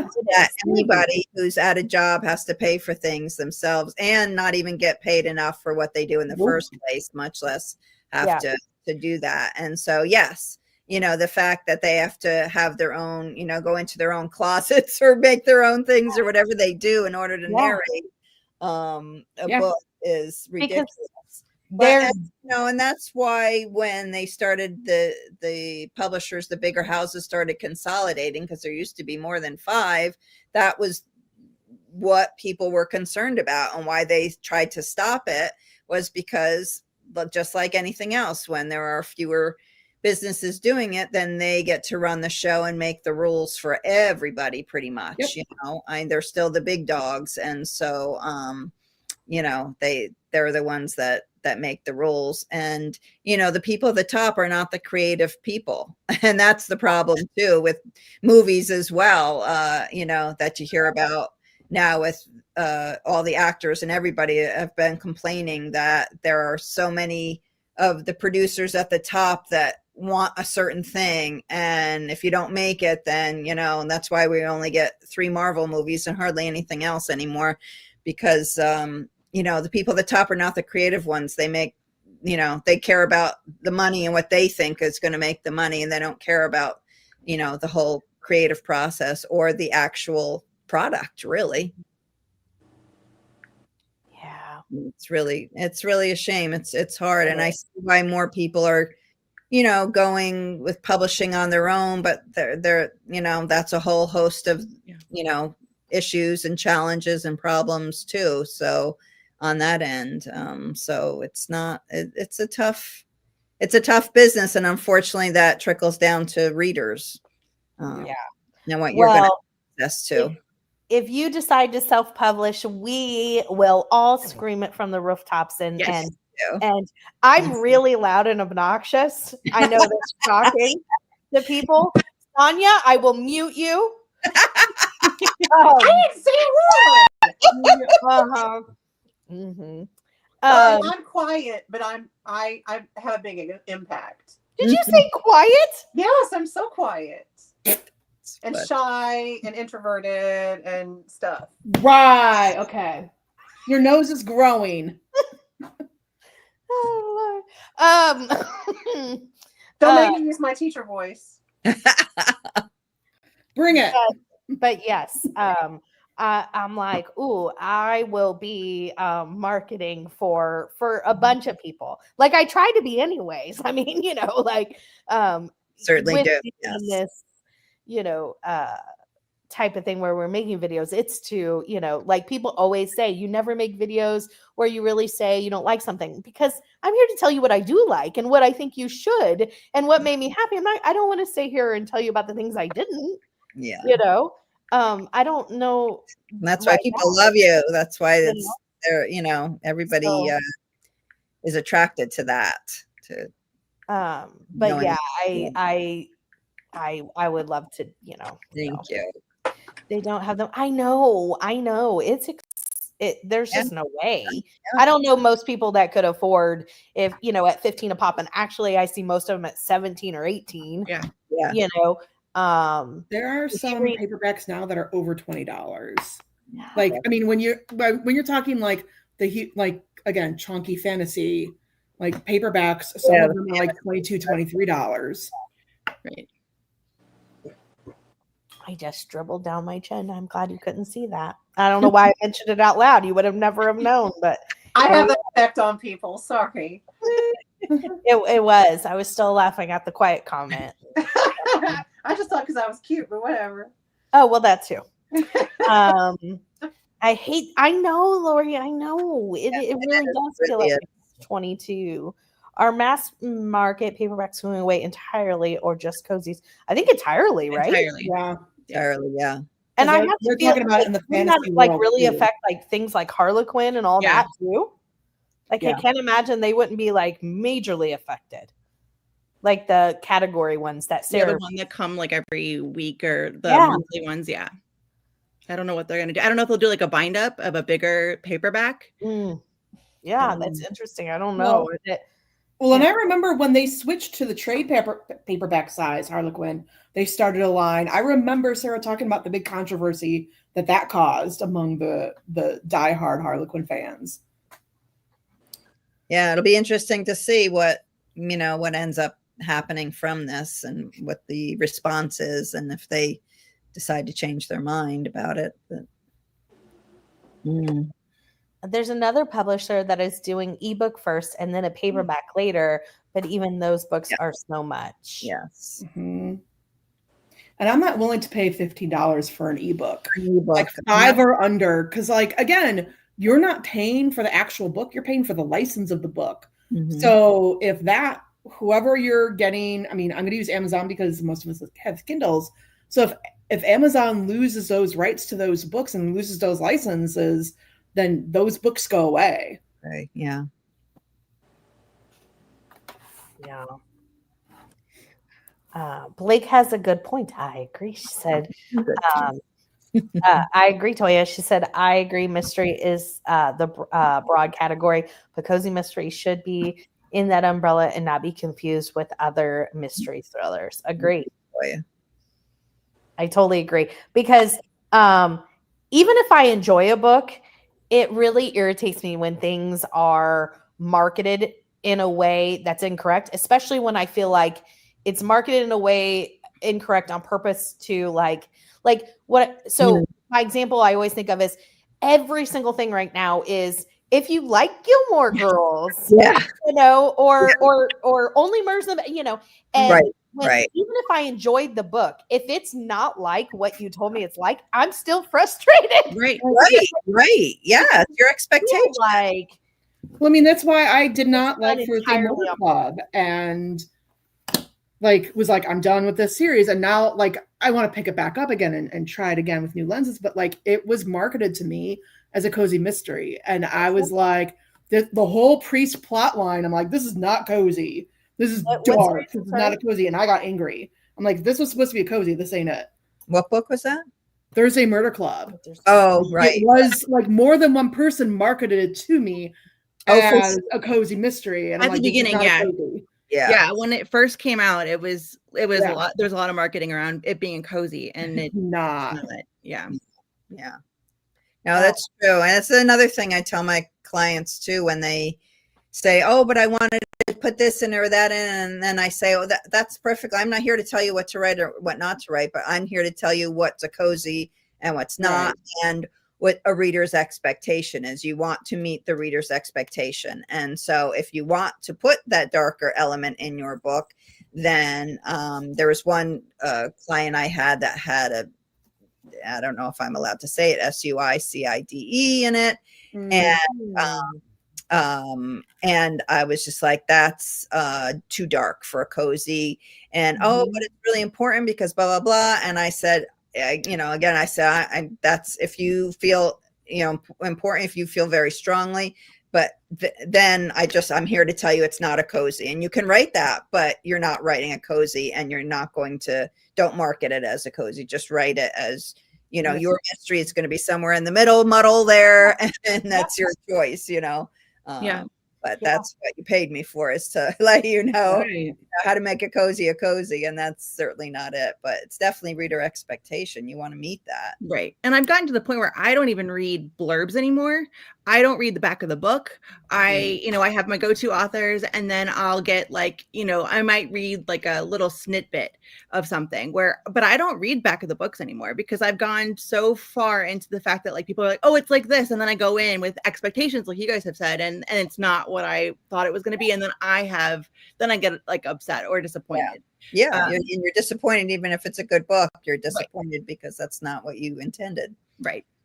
I did a video quite a while back about, the kind of things that I think are cozy mysteries, because I think that people, mislabel a lot of things. Like we just already talked about all those things, but also these are just things that I think if somebody wants to know what a cozy mystery is, you're going to have these, major, things. And this author who I didn't know the name, and I still, don't know what they write, but he said, I totally disagree with you. And I'm a cozy mystery writer. And some of the stuff he said, I said, that's fine to totally disagree with me. But I'm telling you from my perspective, someone who reads a lot of cozy mysteries, what I think they are. And I talk with a lot of people who also read cozy mysteries. And this is kind of what we think we are. And to a certain extent, readers kind of should push what we want.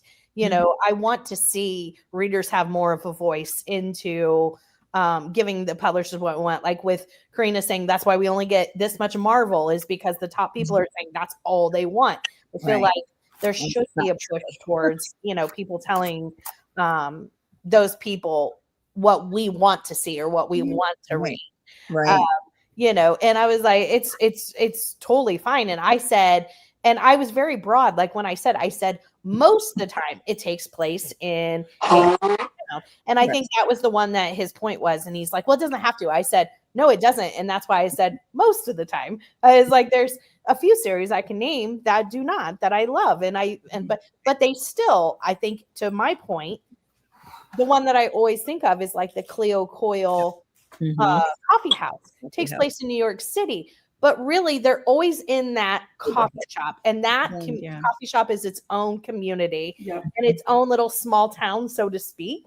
But I was like, you know, so at some point you have to think, if these are what readers who are diehard fans of the genre are telling you they want to see, then right, to some extent you should, as an author, want that feedback and take it, you know. Right. But yeah, she said true. I knew what you meant, broad category. I knew what you meant.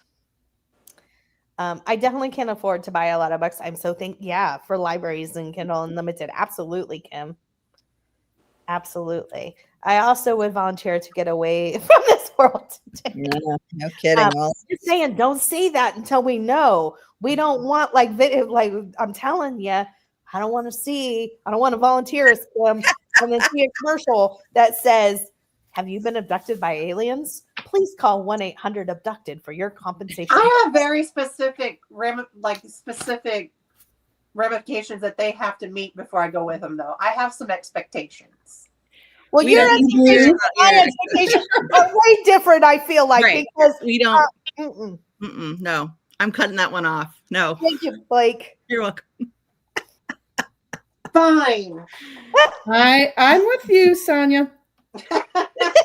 Emily feels me. I know she does, and I'm saying the same thing to her. I buy purses based on if there's a pocket for my Kindle. I don't leave the house without my Kindle. Exactly. Yeah. Yes, purse size and whether they can fit. My book isn't absolutely. It's a prerequisite. I agree. Pre-Kindle, there were times I took 2 books in case I might finish one before I got back home. That. Yep. Oh, thanks, Anita. I get a lot of audio books and ebooks from the library. Yeah.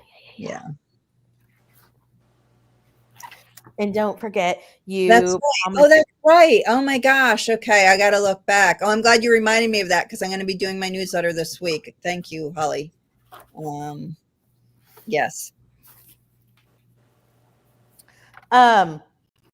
So I do have a question that you might be like, oh, I don't know. But I just, to Holly's point, it made me come back to one more question I had.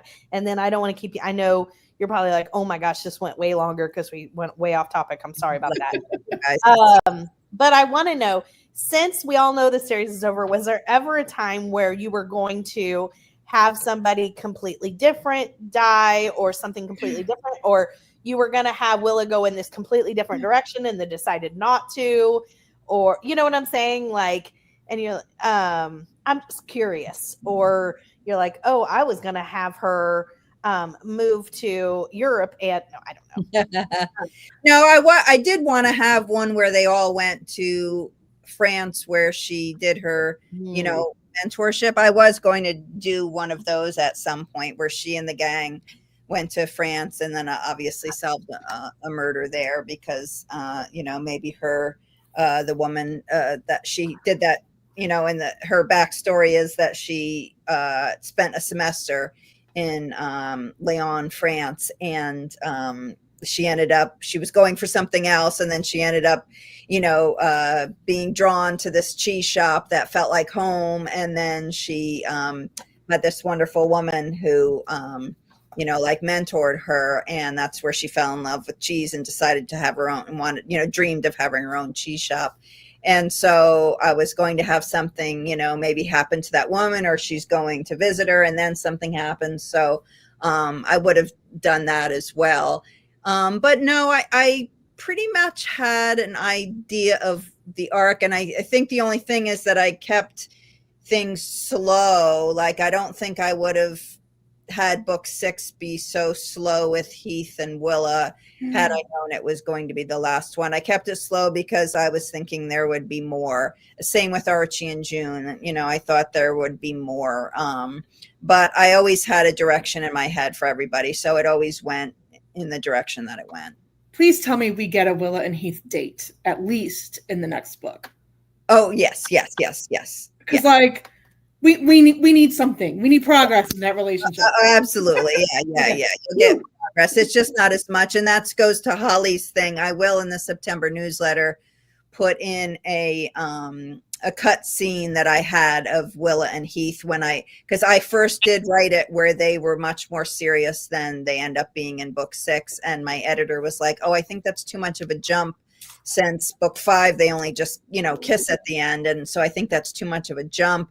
But I was like, but in reality, it's reality. A lot of time together already. There was a lot of time. There was like 4 months or 6 months or something. There was like at least several months that had passed already. And Heath is not the kind of guy to like play games about that. So, and they also like, okay, they've also known each other for like a year and a half, 2 years at this point. No, they've known each other for 2 years now. By bait and switch, it's 2 years. Absolutely. And they're older. Like she's in her mid-30s. I don't know how old he is. Like, I picture him as like 40.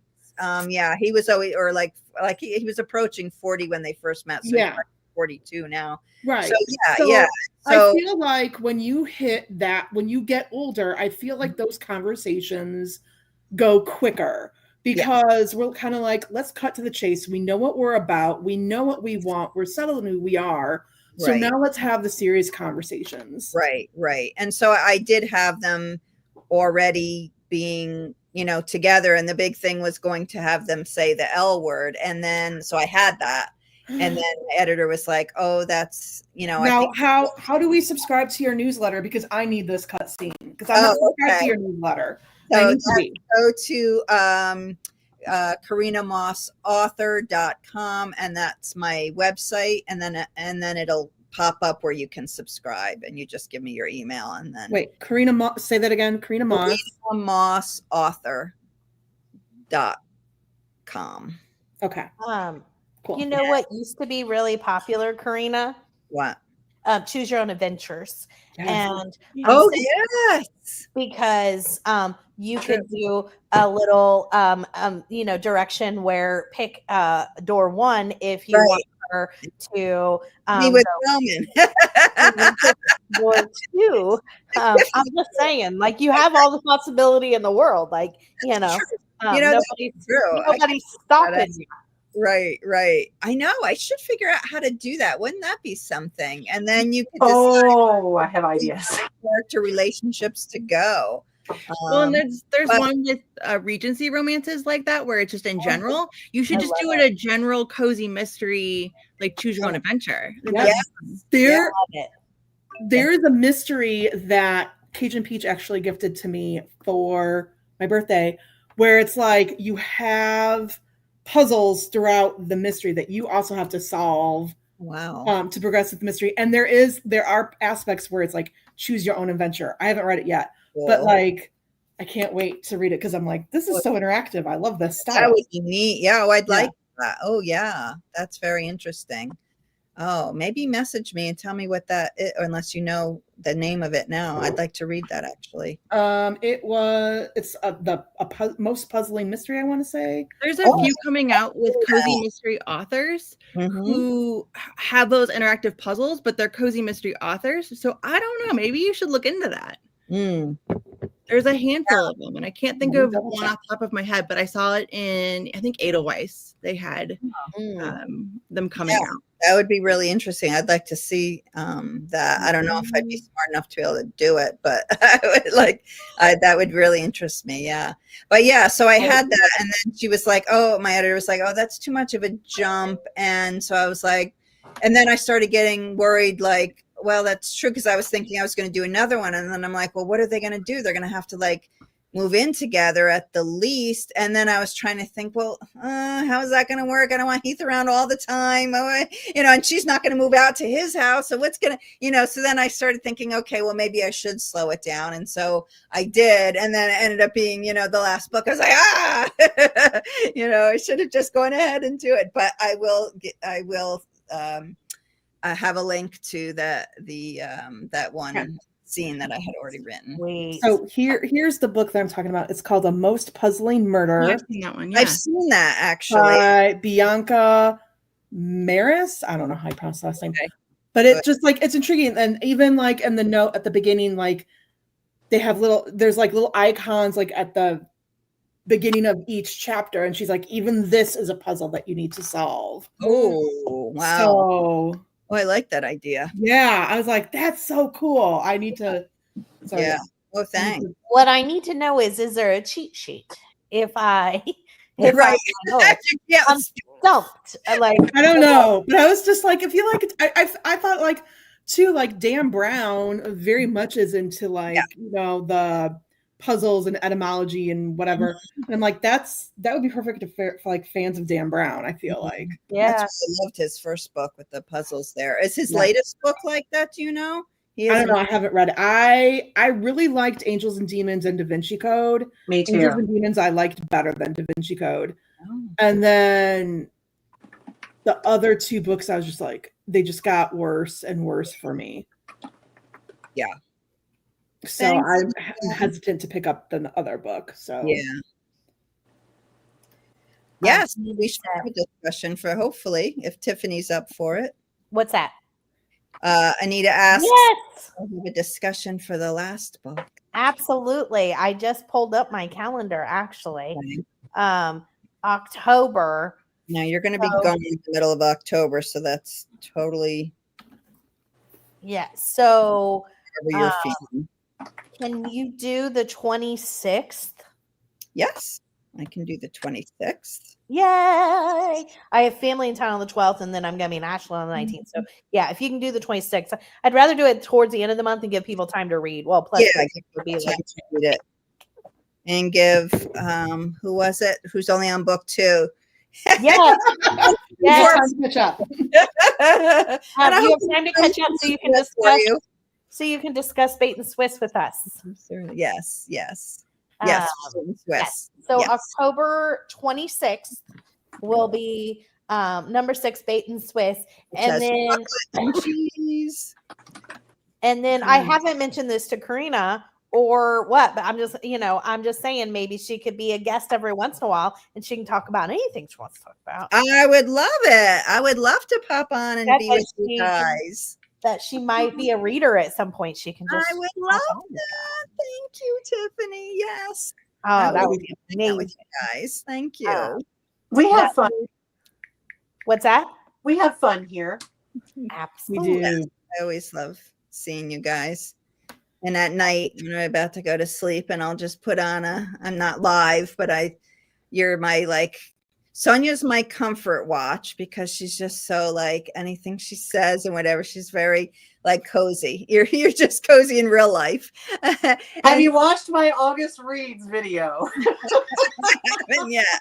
haven't yet. Where I cackle for probably 20 minutes about the Kool-Aid Man. So, give it a watch. It's feral. It's feral, yes. And then I watch Cozies live. I like to just pretend that we're just hanging out, even though it's love that. Words. It's past, but it just love that. I was gonna say I knew she wasn't talking about me because nobody.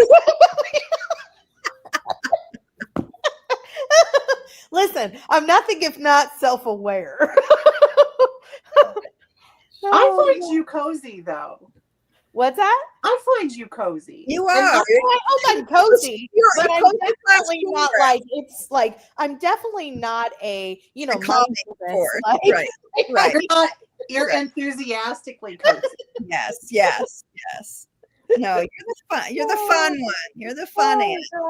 This one is, but she's also, calming. I told you we have it now. She's not as new, but we have somebody that started. Now she's been with us for a couple months, but on the second day, she goes, "I'm just going to ask you, are you always like this? It's 8 a.m."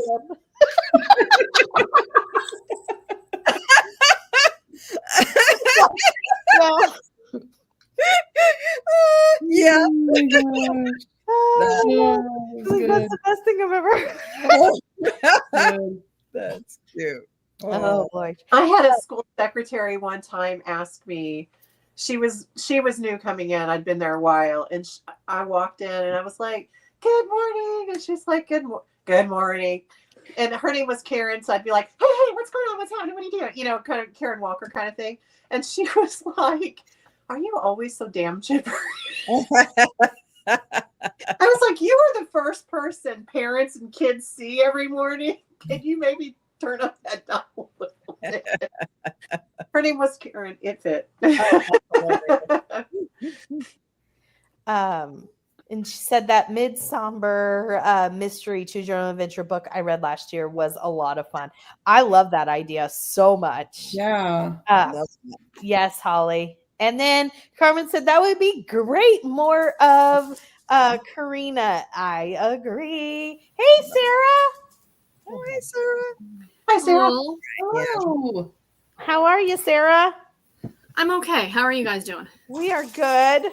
Good. We are just wrapping up, so it was perfect timing. I was watching a little bit on the TV, so I'm like, okay, I think this is a good time to jump on, and I can still say hi to Korina before she leaves. Thanks. Hi, hon. Oh, thank you. They are very cozy. Tiffany is not. I'll put your video on and get. No. That's what I meant. Yeah. You're not a luller to sleep, but you're a yeah. But you make me happy before I go to sleep, which is what I need. I need like all the anxiety to get out of my head and to just be with a fun, happy person. Thoughts. My husband used to call me a jack in the box. He's like, so most people wake up and they he's like, you're like, boop, like you like, what? Hello, how was the day? Waiting for you to pop out. And I was like, yeah. Waiting for it to pop out of the box. Yeah, I know. I want to say one thing before Korina leaves. I just want to say I'm so glad that I got to be on live with you today because I haven't seen you since St. Louis. So it's been great to catch up. It really is. It really is. And please, let's keep in touch. I'll message you on Instagram so that we can keep in touch and on here too. It was really good to see you. And I'm so happy to see all the great things that are happening for you. Oh, thank you. So, yeah. Makes me happy. I just subscribed to the newsletter. Oh, getting my screen. You'll get it. I'll have it ready next. I always put it out Sunday mornings so that people have time because it is longer than a normal newsletter. You don't have to read it all, but I try to just do like chatty, fun stuff in there mostly. And especially with me not having anything new out, it'll definitely just be, you'll be like, what is this? But I do it once a month anyway. I didn't do it all summer, so it'll probably be a little more personal than usual. But yeah, I try to just have fun stuff and have it be more of, something to read with my coffee. So yeah. But thanks for having me on. Thanks, Anita. Thanks, everybody. It was so fun as always. Good talking with you. Karina, thank you so much. And we will see you the last Sunday in October. Thank you so much for joining us. Yes. Oh, as always, yes, I love it. I love you guys. All right, bye, everybody. Bye, everybody. Thank you. Sarah, how's it going, my friend? I'm okay. Been a little under the weather, but I'm okay. No. I see the surgeon next Friday, and I'm just itching to see the surgeon to get all this dealt with. This bump in the road, as my cardiologist is calling it. I'll be happy to get it all dealt with. But I do have some good news if I can share very, very quickly. Oh, please. So as I've mentioned several times, I made friends when I was in hospital, other potential transplant recipients. My friend John, who has been waiting since last August, got his transplant on Friday night. Oh, wonderful. He's doing amazing. That's so wonderful. I have been happy tears all weekend. His wife has been in contact with me, letting me know how he's doing. And when I'm at the hospital on Friday, I'm going to go see him. So I'm super, I just want to share some good news because the world hasn't been that great lately. Yeah. I feel like we can all use some good news. Absolutely. Oh, that's so good to hear. Yeah. Oh, good. Anita subscribed to the newsletter too. And then yes, absolutely. I'm so excited for everybody to read Bait and Switch. I'm really excited to see Emily's reaction to Bait and Switch. That makes me nervous when you laugh like that. That has me nervous. Me too. I read it. Yes, that is absolutely great news. Thank you, guys. I'm so glad. It's 6 o'clock on the dot. Let us hop into a sprint. And we'll do, how about we do a longer sprint since we haven't done one yet and do like a 45-minute? Sure. Okay, so we'll go to 45. And let me put something up. Ooh, what am I doing here? It's like my first time. Sarah, I wanted you to see the shirt that Tiffany gave me for my birthday. Can you see Hold it? on. I need to put my chest more in the No, camera. I had to. I love it. I had to make the screen bigger. I love it. I've never had anybody tell me that needed to be bigger, but thank you. My screen's this big. I understand. Oh my God. Okay, so oh my gosh. I'm gonna Okay. get thrown off. Okay, so on that note, we shall read. Happy reading, everyone. Happy reading. Happy reading.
Elizabeth, Elizabeth. how was everybody's sprints? It was good. I ate dinner. It was delicious. What'd you have? Oh, pork steak. I did know that. That's very St. Louis of you. It was with Maul's barbecue sauce. Yeah. Mm. I had dinner as well. Ooh, I had so after church I got Culver's, and I always love to get their peanut butter malts. So I had for lunch I had a peanut butter malt and onion rings, and then for dinner I had the hamburger. nice. And then I changed and I read like a couple pages. So Excellent. Yeah. I had dinner, I changed my laundry, then I read a couple pages. So What'd you have for dinner? one of those pasta bags, but Ooh. burnt because I got distracted, so it's fine. Story of my life, Blake. I feel you. Still better than mine. I'm having a cup of noodles and saltine crackers because that's the stage I'm in right now. Gotcha. Delicious. I have not had dinner, but yesterday in the crock pot, I made I don't know. I think I used to follow a recipe, but basically it's like chicken and salsa and corn and black beans, and you throw in like taco seasoning and a couple other things. And I used to follow a recipe on it. Now it's just like, oh, that will be good. Green chili, you know what I mean? And so I'll probably have some of that. Elizabeth, it is good to see you. How are you? Thank you. I'm well. I've had a full day and I'm ready to settle, kind of wind down. It's good to see everybody. I'm having some M&Ms because that's what's close. I keep them like hidden in a drawer down here. No, before that I had a little bit of pimento cheese on a piece of bread. Not really dinner, but kind of. So anyway, I am reading some Gladys, Still Meadow Road. And I was just reading a page a little bit ago where she was talking about a lot of books.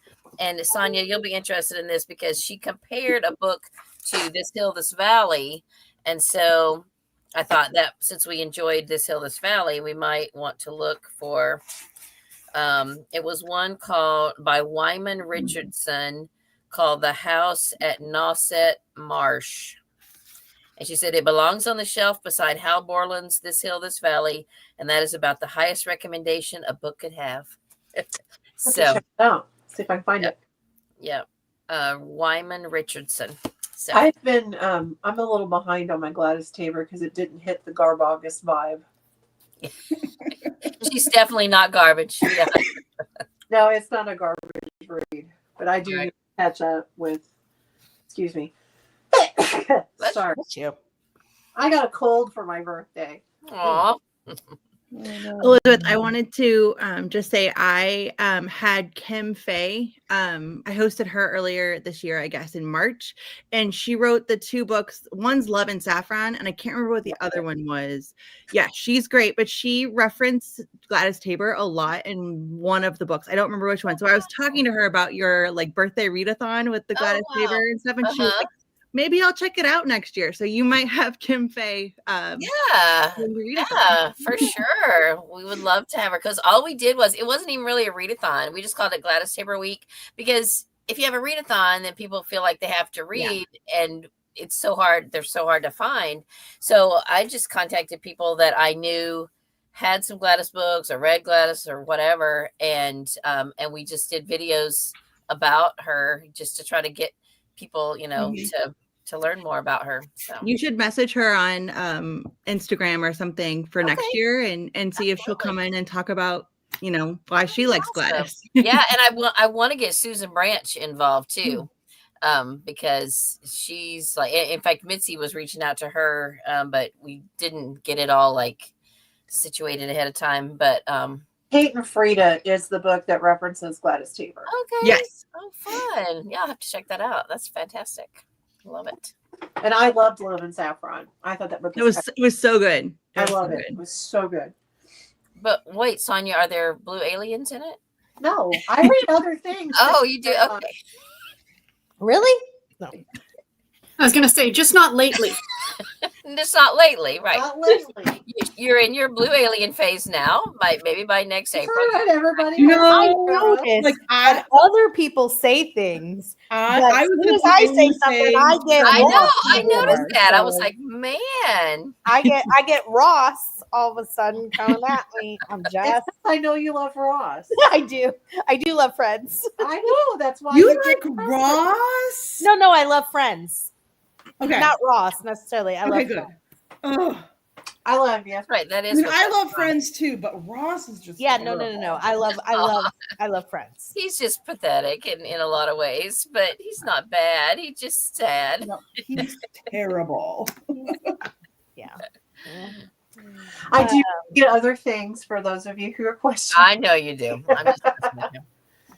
Just it didn't hit the Garbogus vibe. Yeah. I would have been more offended if you had thought that it did. So, Right. you know, True. Right. I would be like, what? Yeah. Who thinks Gladys Tabor is for Garb August? Oh my goodness. Next year for Garb August, I'm going to ask Ollie to put Gladys Tabor on the bingo. Don't you even think it. Oh my Don't gosh. you dare. That would be offensive Dare to the you, 29th degree. Well, let us see. Oh yeah, Occasion said that is so awesome about your friend Sarah. Yes, thank you. Yeah. Oh good. Yeah, it was sweet. So happy for John. Great news. Yes, absolutely. Christina said, "Hi Tiffany, hi Sonia, hi Blake, hi Sarah, hi Emily. Remember to hydrate, feed thyself, check the laundry, take meds, stretch, show some love to the like button. Also, make sure you sub and ring that bell so you hopefully get notified." Thank you, Christina. And then she said, "Hi, Angela, Anita, Cajun, Carmen, Toya, Lori, Holly, Kim, Susan, Amby, Melmac, Pat, and Bill. Bill Clinton, you know, Elizabeth, if you go back and look, there's someone who his name was Bill Clinton, and it was a picture of Bill Clinton way back in the day. Oh my goodness. And he said, "Hello, ladies." I'm just going to assume it was really Bill. It could have been. I can see him doing Garb August. Yeah, Garb I August, can for see him doing sure. Garb August. Absolutely. I mean, never mind. And and I could see him doing a little book too. He wrote that book with James Patterson. So He wrote that book for sure. Yeah, I said with James Patterson. Well, we all know that James Patterson probably doesn't actually. Right, do yeah, most that's what of I'm the saying. I'm writing. like, who actually wrote that? I think Yeah. Garrett read it. Oh, did he? I think so. I think he liked it too. Oh, cool. Yeah, I'm just saying. I think it was Bill. It So, could have been. Angela said, "Hello, Christina." Meg said, "Evening all." Hey, Meg. I'm currently reading Witches Get Stuff Done. Oh, okay. I like it. By Molly Harper. That one's good. Also reading 6 other books. Whoops. I feel that. I heard you say witches get stomped on. I'm not, because my screen is up here and I'm typing, so it's like I'm doing 2 things at once. I heard stomped on. I was like, what the heck kind of book is that? Never mind. I need to do I my. think it's never mind. What? Nothing. I just misheard. I'm sorry, but it made me laugh. Oh, Sonia. Come up here.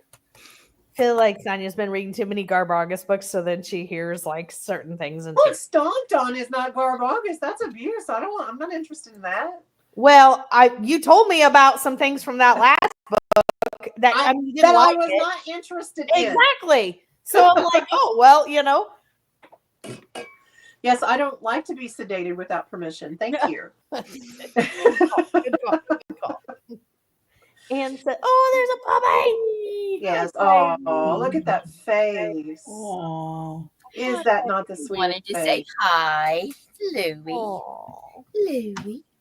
Okay. that's so sweet. Elizabeth, you and I are both in purple tonight. Oh, there you go. Royalty. Practically wearing the same shirt. Tiffany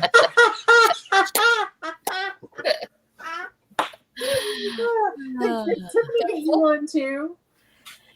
I also, my earrings are via Tiffany too. She sent me a bag of all kinds of holiday earrings, and these are like caskets. Oh, funny. Oh, cute. Awesome. Nice. Hey, Anne, it's so good to see you. Anne, I'm so excited to see you in just a couple of weeks. She said, I am reading Death at High Tide by Hannah Dennison. And Shofar, So Good by Eliza Levine. Both are cozy mysteries, and I am enjoying them. Very nice. Mary Jo said, no reading, ate dinner, pork loin, mashed potatoes, and peas. That sounds good.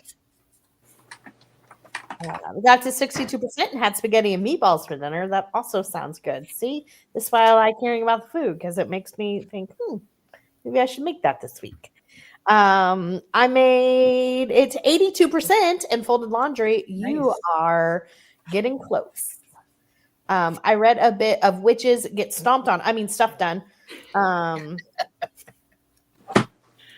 it was coming. I was just waiting. I was like, I like how that you went with stomped on and not another way you could have put that. That's what I heard. Sonia. That's what I heard. This Shannon said, hi all. Finished Mallett's Prior's Wood mystery, but not cozy. Has been brought home barbecue chicken and pineapple pizza. I'm out of that, but barbecue chicken on pizza is fine. No, chicken does not belong on pizza. Pineapple absolutely does. Oh, but Whoa, no. wow, that was a weird statement, Sarah. Yeah. You know what? I just found this out. Did you know that pineapple pizza was invented in Toronto? Really? No. And y'all can keep it. I love It's That's why we're so good. weird. Y'all Jinx, can keep it. Sonia Jinx. Oh, I love it. Pineapple and bacon on pizza is so good. Dan loves that. We cannot share a pizza because he puts that nasty pineapple on it, and I like mushrooms on mine, and he doesn't like mushrooms. Yeah, I so- like mushrooms. Mushrooms are good too. I like mushrooms, yes. No, mushroom and bacon, my favorite. no. Bacon, Oh, yes. Mushrooms, no. I used to get pizza orders on Saturday when I was a Saturday librarian, and we would do like so many people wanted pineapple and ham pizza. I was shocked. Like there was, I mean, out of all like my branch staff, there was a ton of them, and I was just so interested that like so many people liked pineapple and ham pizza. I love it. It's that sweet and salty. Yeah, I think you're right. Give me some fiddle faddle then. I don't want it on my pizza. What? Give me some fiddle faddle. I don't want that good. on my pizza. I do You not know fiddle what that faddle is. It's a box popcorn Caramel with corn and caramel, Caramel and corn. peanuts and Oh, stuff in okay. a box. Like there's It's like another Cracker thing Jack. for it. Cracker Jack. It's kind of like Okay, that I know. except okay. Cracker Jack is more caramelized and fiddle faddle is more like buttery. It's like buttery, okay. caramely. They That's call cool. it crunch and munch. That's what Oh, yeah. it is. That sounds good. It is really good. Eat a whole box. Just go for it. I support that. I don't support pineapple on pizza.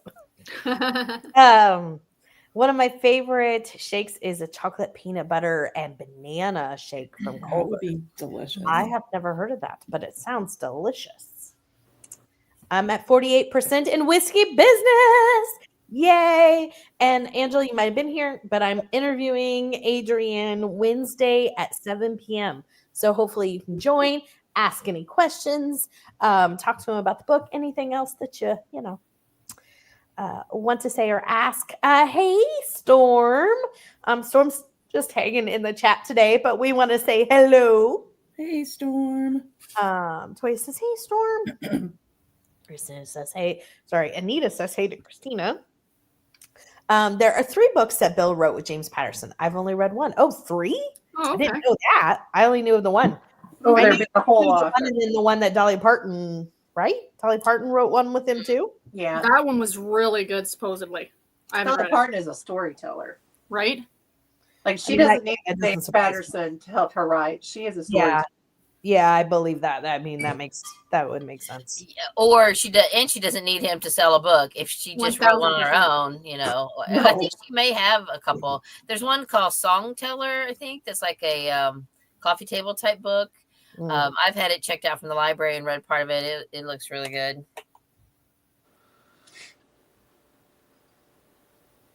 Well, I mean, she's written screenplays. She's written music. She's written book. I mean, she can write anything. Mm-hmm.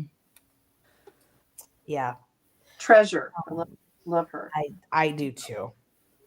And I agree. I mean, like, even if just you listen to some of the songs she wrote, she's a storyteller. Like Coat of Many Colors and stuff. It's just, anyways. Mary Jo said, "Hi, Storm." Anita said, "Hey, Storm." Meg also saying, "Oh," Anita said, "Cute puppy." Thank you. Anita said, "Hey, everyone, I'm going to say goodnight. I'm watching a football game that starts any minute. Hope to see you tomorrow and have a good night, everyone. Be safe. Bye, Anita.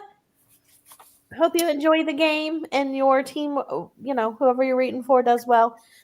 Lizzie, your dog is so sweet. Do the cats get along with him?" Thank you. Good question. Yeah.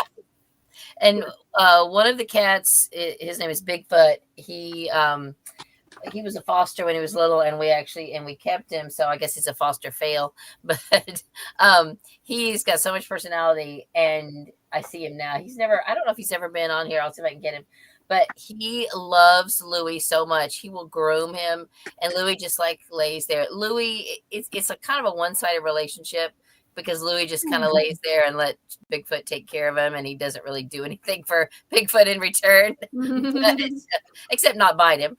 I guess that's right. But yeah, they are like the best of friends. That's funny. Bigfoot, I can see him from here. I'll try to go get him in a minute. I'm updating my cards because I haven't done my cards for a couple of days, so I'm like getting all set for Monday. Very nice. Storm says, "Bye, Anita." And then Anne said, "Can't wait to see." I know it's going to be so much fun. I'm so excited. Yes, Angela, put it on your calendar. So 2 things before I forget. Well, Anita's already gone, but Sarah, are you hosting tomorrow? I was going to bring that up. Storm messaged me and I said, yeah. And then I thought about it again, and I don't know. I think I'm going to bow out for a little while. Yeah. Just until I can get all this figured out. And we talked about that. I'm honestly in quite a bit of pain lately. And it's just unpleasant. So, did I miss, and you don't have to answer this question by any means, but I just want to make sure, have I missed what's going on? Or unfortunately, I have a hernia, an umbilical hernia. Oof. Oh no. That I'm dealing with, along with my appendix. Now, my appendix isn't bothering me, but there is something on my appendix, so they're going to need to remove it. So there is going to be a surgery that happens, which is why I'm seeing the surgeon on Friday. And they have to take out the appendix, make sure that whatever is on my appendix is not cancer, because there is a possibility it could be cancer. And they're going to deal with this hernia thing. But the hernia, unfortunately, is from all the fluid that I'm carrying around. Right. But they think the fluid is coming from whatever's on my appendix. So once, like my doctor said, she's like, this is a bump in the road. Once we get all these things taken care of. Yeah. Luckily, my heart is working fantastic. That's the good. And that's all that matters at this point. Great. Girl, you just love being at the hospital, don't you? I really do. There's everyone there for me. They roll out the red carpet when I show up. I'm sure they do. As they should. All the handsome doctors come and work on you. Oh, yeah. I mean, that's what the books. Yeah, that's exactly how it happens on Grey's Anatomy. I was about to say. And Sarah, I used to do Mondays all the time. It's no big deal for me. I appreciate that. I'm gonna be on. I just don't know about hosting, because in case I need to jump off for any reason or anything. Yeah. And if you message me during the day and say I feel good, I mean it's no. Fair.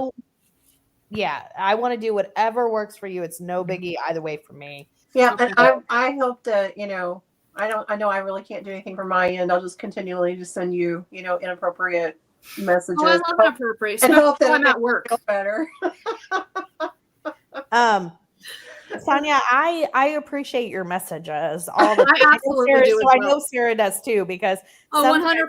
We're your people. Yeah. Blake, you get the worst of it. You get the voice. Okay. I was gonna say, am I getting the same level as everybody else?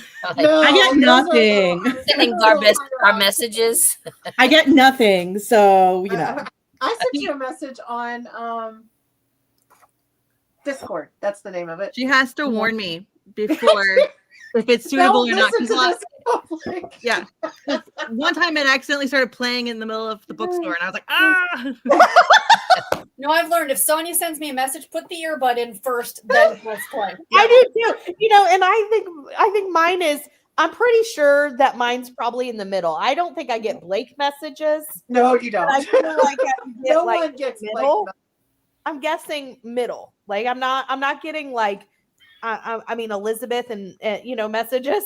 Yeah. And I'm not getting Blake messages. I feel She like messages me when she's walking, so I get the "let's get out and walk" messages. Yes, exactly. But even still, Sarah, I'm the same way. Especially if it's a voice memo, I'm like, oh, I'm putting in my earbuds. Yep. And I'm in an office by myself with the door closed, and I'm still putting a headphone in. Yeah. You never know. Yeah. I love how it's Elizabeth and then me. Like I love how I like that. Yeah. Oh, well, and you're lucky not my friend Christine, because Blake, that's even higher octane. Oh man. It's like blow your brains out. I'm serious, but she's that way, so it's like we kind of fuel each other's madness. You sent me what Christine sent you, and I was like, oh yeah. So yeah, She makes me blush, and if you can do that for me, I mean, I get red anyway because of my heritage, but she makes me blush. I'm like, girl, take that back. But I love her. I'm so sorry, Sarah. Send lots of healing hugs and prayers your way. Absolutely. Somebody else said I'll pray for you, Sarah. Absolutely. We are caught up on comments. So I was thinking it is 7:07. If we do a sprint till 7:45 and then come back and wrap up. Is that good with everybody? Yep. I'm going to hop off for the night, but I will see you ladies tomorrow. All right. Good night. Thanks, guys. Sarah, better. So good to see you. Thank you. Yes. Okay, so let me see. That's the one we had. I don't remember what I picked, y'all. Oh, this is good. Yeah, that's different. Looks good. Oh, that's pretty. Okay, let me take this one. And there's no creepy eyes, so we're good. No, and it's perfect for fall. that we know of. Like all of a sudden, like Oh, I know, I'm like it's looking. kind of scary. Did y'all have one tonight that had creepy eyes? no. I just think we're all scarred from the one that you Well, found. I don't know what's in the fireplace. There's something going on in that fireplace. I'm just saying the full moon is a little scary. As someone who worked with people with mental health issues and who is a teacher, like I used to track the full moon because I had a client whose behaviors would increase, like she would become very physically aggressive during the full moon. And so like the few days beforehand, I would have to like spend more time with her to alleviate and avoid aggression. I totally. And I think I've told this story, but I always think of it when it comes up. So I believe wholeheartedly. And again, I worked residential for years and it was substance abuse co-occurring. And I was somewhere, it was like 3:30 on a Friday and we all left at 4 because we were the day shift. And I said, oh gosh, and it was a full moon. I said, oh gosh, I hope that we do not get a admit right now because it's going to be, because that's always when they come in and it's a full moon and Friday. I was like, oh gosh, please don't let us get an admit, and everything. And we had a new counselor, fairly like to the world of counseling. And she's like, you guys are so negative. I wish you guys wouldn't say things like that. You're supposed to be counselor and you're supposed to be, and we're like, well, we've been around the world enough to know, and we get an intake. 14-year-old girl, she comes in. And she said, I'll do it because you guys are just, so being so negative or something. So she goes over and she's in the room. She's doing the intake. She comes out. She goes, she was lovely. And I said, oh, great. That's awesome. Not 20 seconds later, here she comes. She's naked as a jaybird and it's tile floor. It's a tile floor and it's a long hallway. And she goes running as fast as she can. She slides on her knees. And as she's sliding past us, she's like, live from New York. It's Saturday night. and I was like, she seems lovely. And the girl is just like, looks like the new person I was telling, looks like a deer in headlights. Like, and we're like, well, go get her. I will never forget that story as long as I always think of that. We'll say I told you so later. Just for now, go get. Yeah, that's exactly. We're like, exactly. Elizabeth. Okay, I have a quick one. When I was teaching in China, I was teaching online during COVID in China. students from 24 months to 60 years old. And I had a student, it was a full moon that night. And I mean, it was like full moon. I had 3 instances where I had to report because there was some sort of nudity in the videos. One of them, I was teaching a sister and the little brother was behind her helicoptering, and I'll let you figure out what that is. Uh-huh. And then the next one, the little boy, I heard some like growling sound, and I was like, "Do you have a dog?" And he said, "No, grandfather." And he does this, and grandfather's laying butt naked on the bed asleep. So I was like, and then there was another one where I was teaching the little boy, and mom did a whole flash with no clothes on through behind me. And anything that was any sort of nudity or whatever, you had to report. And then sometimes you didn't get paid for, which was not my fault. I didn't get up there and helicopter and flash. Right. That's not okay. But still, yeah. And, you know, that's like 3 class sessions. So that was an hour and a half of class sessions that I wasn't going to get paid for during a full moon because people couldn't keep their clothes on at that time. Oh my goodness. That's not okay that you were I mean, like in some instances, like you were violated, Yeah. and you didn't get paid. Right. And well, one of the suggestions that they do though is for you to stop class immediately. And I was like, I would have stopped class immediately if the student was doing that to me or being, because I had some that were 16. I had one boy that was very suggestive. I won't say what he was doing, but you know, he was like, those I stop immediately, report it and say, but I didn't use that whole half an hour time. But these were like younger kids and they're willing to learn. And I was like, you know what? I'm going to keep teaching. I come from the if you have an audience, you teach. And so I did, you know, but yeah, it was like full moon. Well, if it happens at the very end of the half hour, so it like, you know what I mean? Like if you stop, it's something you have to at the very end of fight that half hour, then like you still spent that whole time. Yeah. You did what they told you to do when you stopped teaching. It's a lot of extra paperwork, but I did get paid for those classes because I did the paperwork and was like, look, I went ahead and taught the classes. The students were not doing it. It was right other background, you know.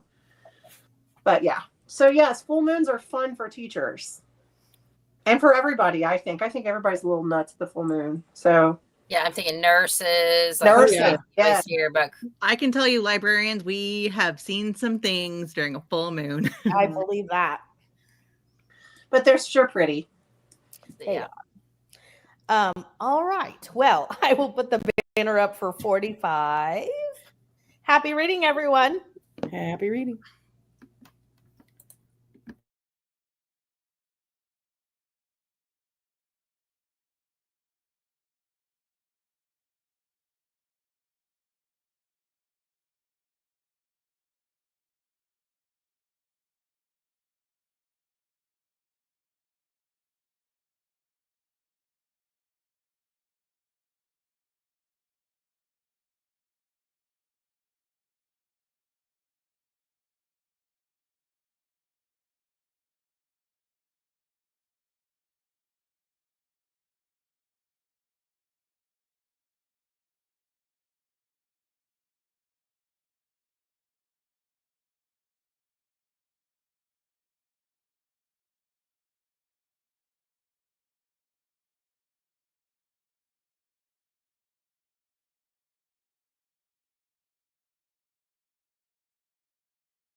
How was everybody's sprints? Mine was good. I took a walk. Very nice. I needed to take a walk. It's been a while. Did you message me? I did. You reminded me to take a walk, so I messaged you. You see how that works? What? That's how that works. Like you reminded me that I needed to go take a walk. I took a walk. I'm like, hello, Elizabeth. This is Sonia. I took a break from walking because that stupid WalkFit app kept pushing me and upping my goal so that I was pushing myself and making my knees hurt. And I thought, hold on, I can't push myself farther than I know that I can go.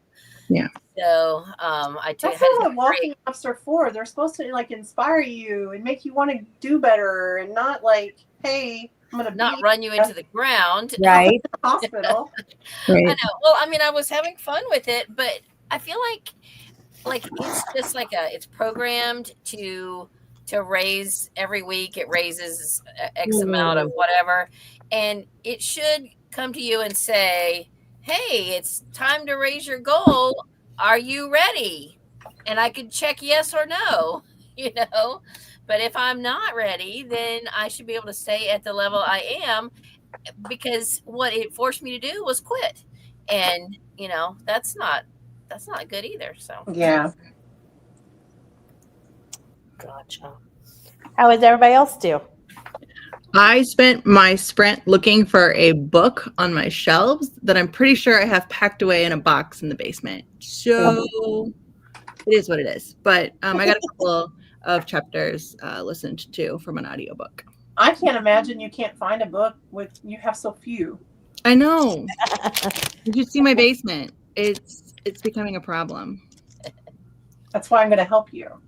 I need help. Please help me.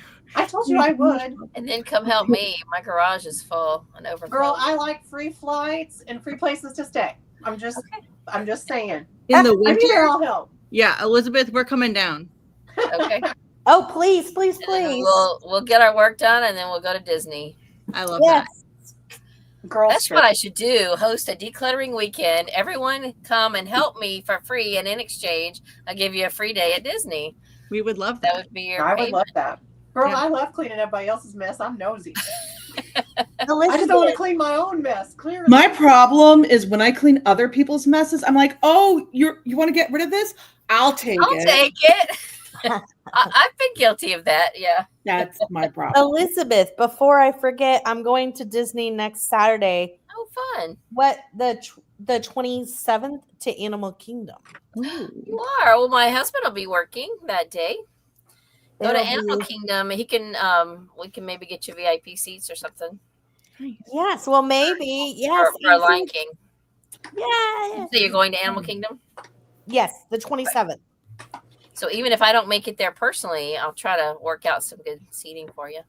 Ooh, well, but yeah. So if you can meet, or even like outside of Disney, like if you just something like that. Well, here's the thing. I've been decluttering and everything. My husband just informed me that because we saw Katie and her boyfriend the other day on Thursday. We went to Tampa, and he's never been to our house, and I've been telling him that like it's a horde. It's kind of like we're not quite ready for you to come. We don't want bad first impressions, all that. Well, so he's actually coming over here next Sunday afternoon with his car, and Randy's going to help him do something to his car, and I'm like, I have to get the house cleaned up.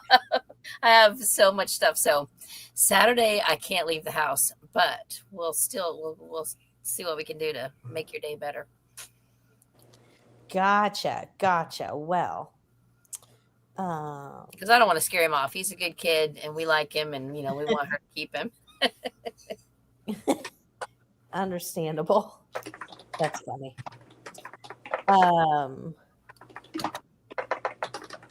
I got to page 145 in To Kill a Mockingbird, and then I put away some laundry and put some things away because I was like, I need to move. I felt like I've been sitting all afternoon, so I was like, I need to move around a little bit. That's probably why I went on a walk, is I feel like I've been sitting all afternoon.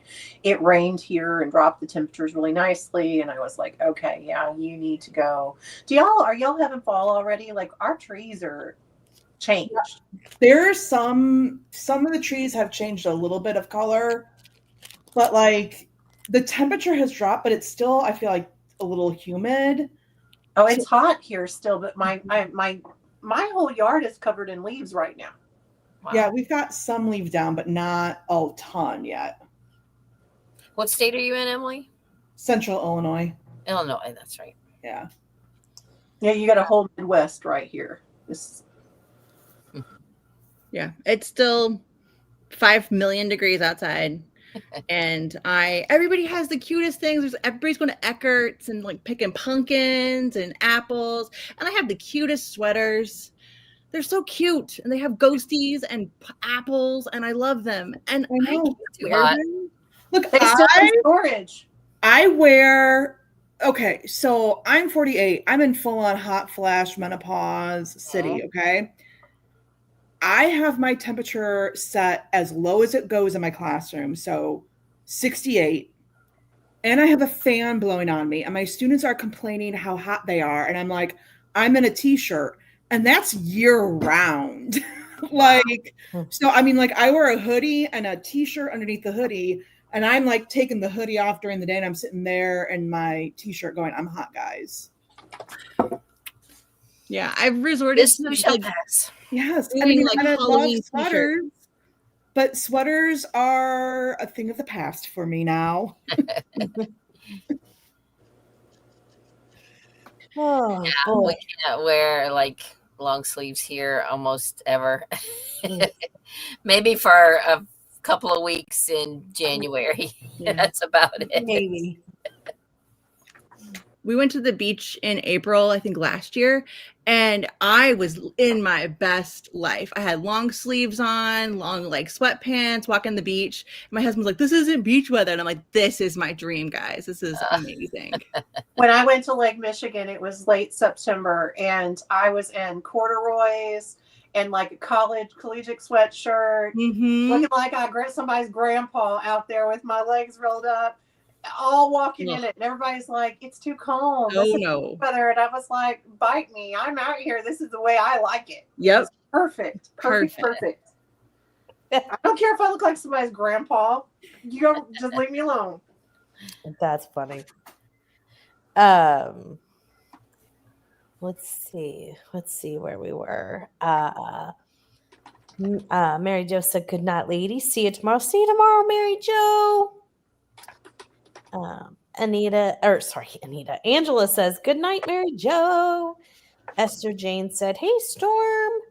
Kim said, oh, you know what? We did, because we went to Korina's comments. Or I say I did.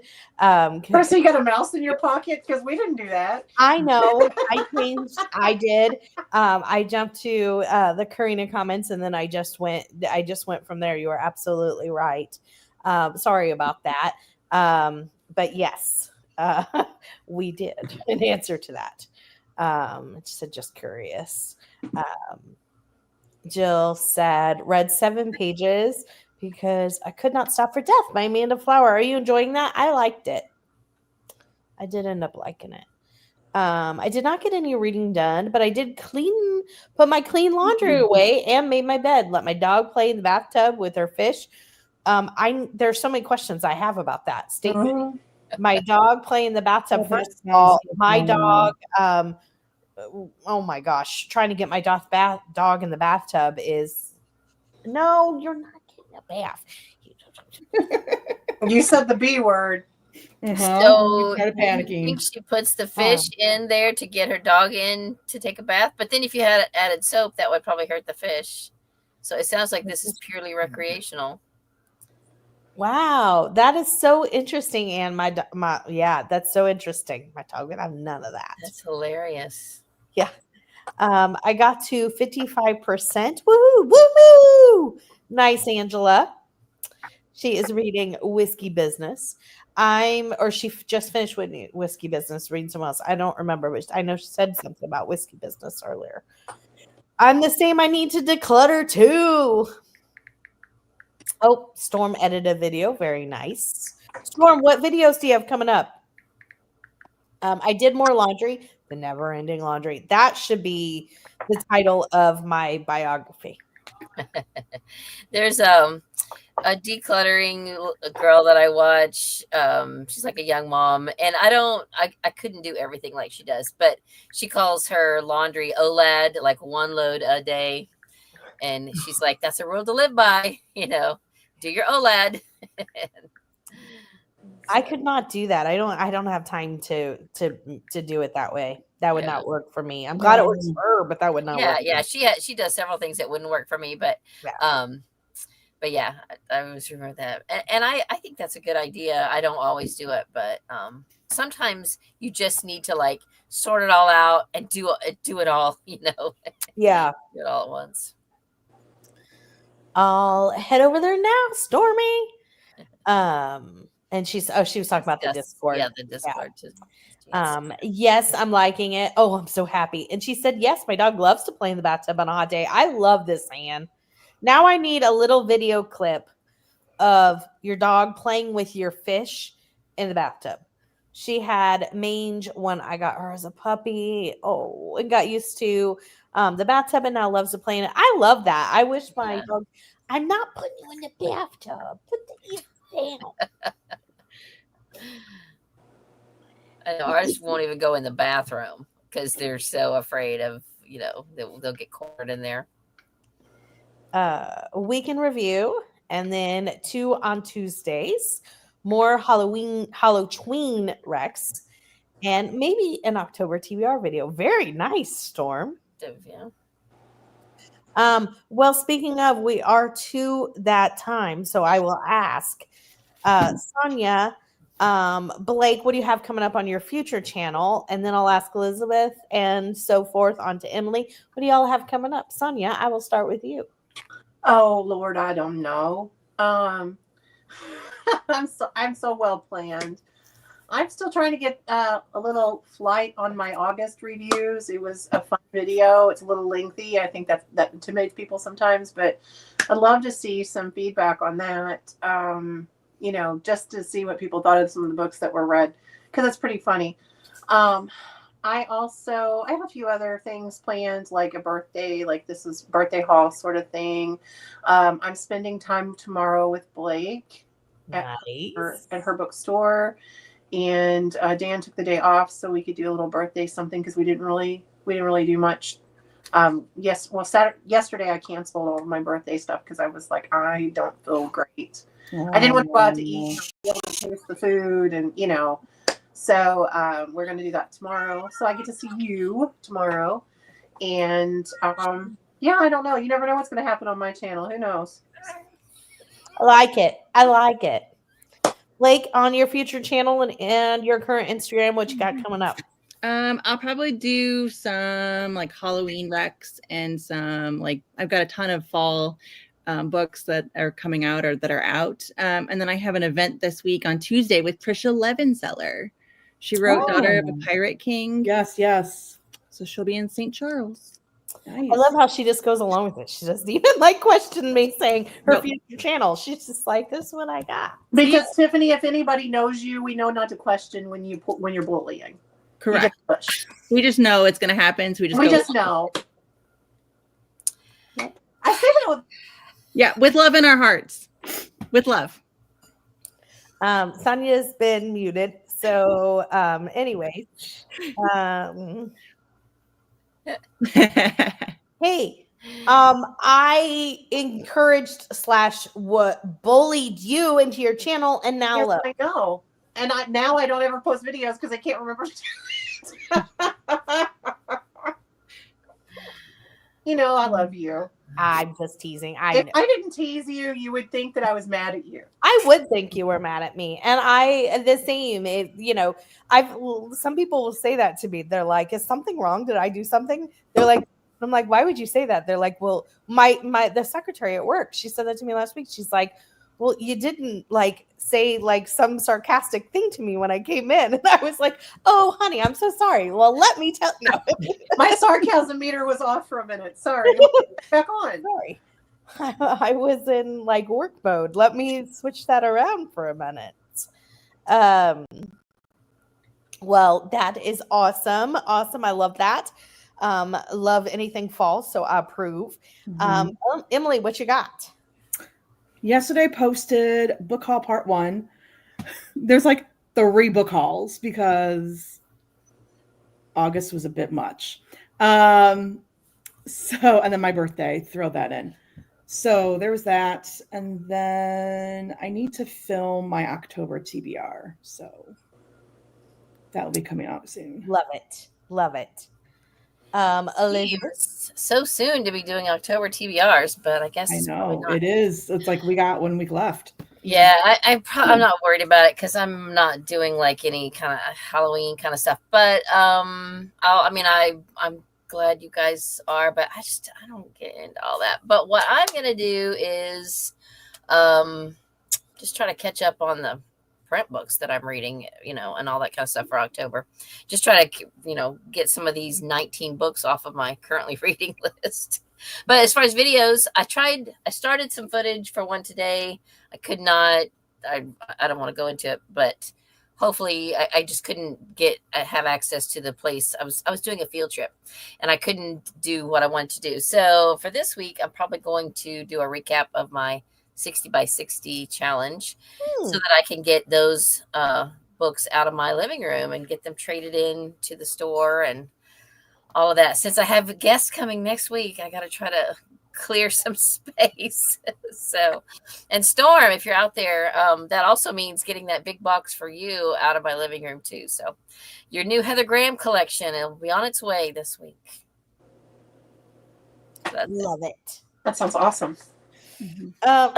Excuse me. I had my first fall video of 2025 come out, which is just fall cozy. Yeah, hockey starts in fall, whatever. Hockey does start in the fall. Actually, the puck drops in okay. So and what team do you root for? The St. Louis Blues. So I'm so excited. And I just saw that Barrett Jackson got inducted into the Hall of Fame a couple days ago. So that is really exciting. I met him. I have a picture with him. Oh, nice. A little bit. Okay. I got distracted by the hockey. As one does. As one does. Somebody, like a new subscriber, said to me, I was laughing at the comment. They said, I read Nuance as well, so you're a hockey fan. I was like, okay, that's funny. That's funny. Let's see. And so I had that come out today, and then later this week I'm doing fall cozy mysteries, specifically Kindle Unlimited finds, because there were so many. I needed to find a way to split it because one video would have been forever long, but I just didn't want to leave any of the ones I had out. So I separated it into like, these are all Kindle Unlimited available fall cozy mysteries. So that is what I have this week. I have on Wednesday the interview with Adrian, who writes the mixology series. Whiskey Business is his first book. It came out September 9th. Thursday, just if you want to know, I bought tickets a while back for Kevin to see Weird Al. That was so fun. And I bought, so it'll be and I bought Kevin a VIP pass, and you get, and I was like, oh gosh, I should have thought this through better, because you get like a bunch of stuff, and one of the things you get with the VIP pass is a blanket with Weird Al's face on it, like up close and personal. And I was like, I have this horrible feeling. Kevin's like, oh, this is going on our couch. And I'm like, it's going to be a battle, because it's not. Like you can put it in the back bedroom, the closet, the garage. I have a question I want to ask you guys when you get done. I'm sorry, I don't want to interrupt. Yeah. No. So, anyways, that'll be so we're going to the show, and then he'll have the meet and greet VIP thing afterwards. So that'll be a late night. But he's very, very excited. So, anyways, that'll be Thursday. I actually have two questions. One for Blake. What was the author that you said referenced Gladys Tabor in her books? Kim Fay. Kim Fay. All right, I gotta put that in. My other question is: have any of y'all had like when you've been posting a video recently, had a thing on your like screen that said A/B testing? No, but So, it was a different process when I posted it yesterday. Like, it didn't let me put a description in. My last one that I posted took like 5,000 years to post. Yeah. Well, no, I got this thing. It said A/B testing. So just so y'all know, it gave you, it's like a thing that you can participate in if you want to. And you have, for the same video, you can do 2 different thumbnails and 2 different titles. And then it measures to see which one generates more traffic, which one performed better. Yeah. And I don't know for how long or whatever. So I was just going to say, if any of y'all like know, so I did this morning, I posted my mid-month wrap up.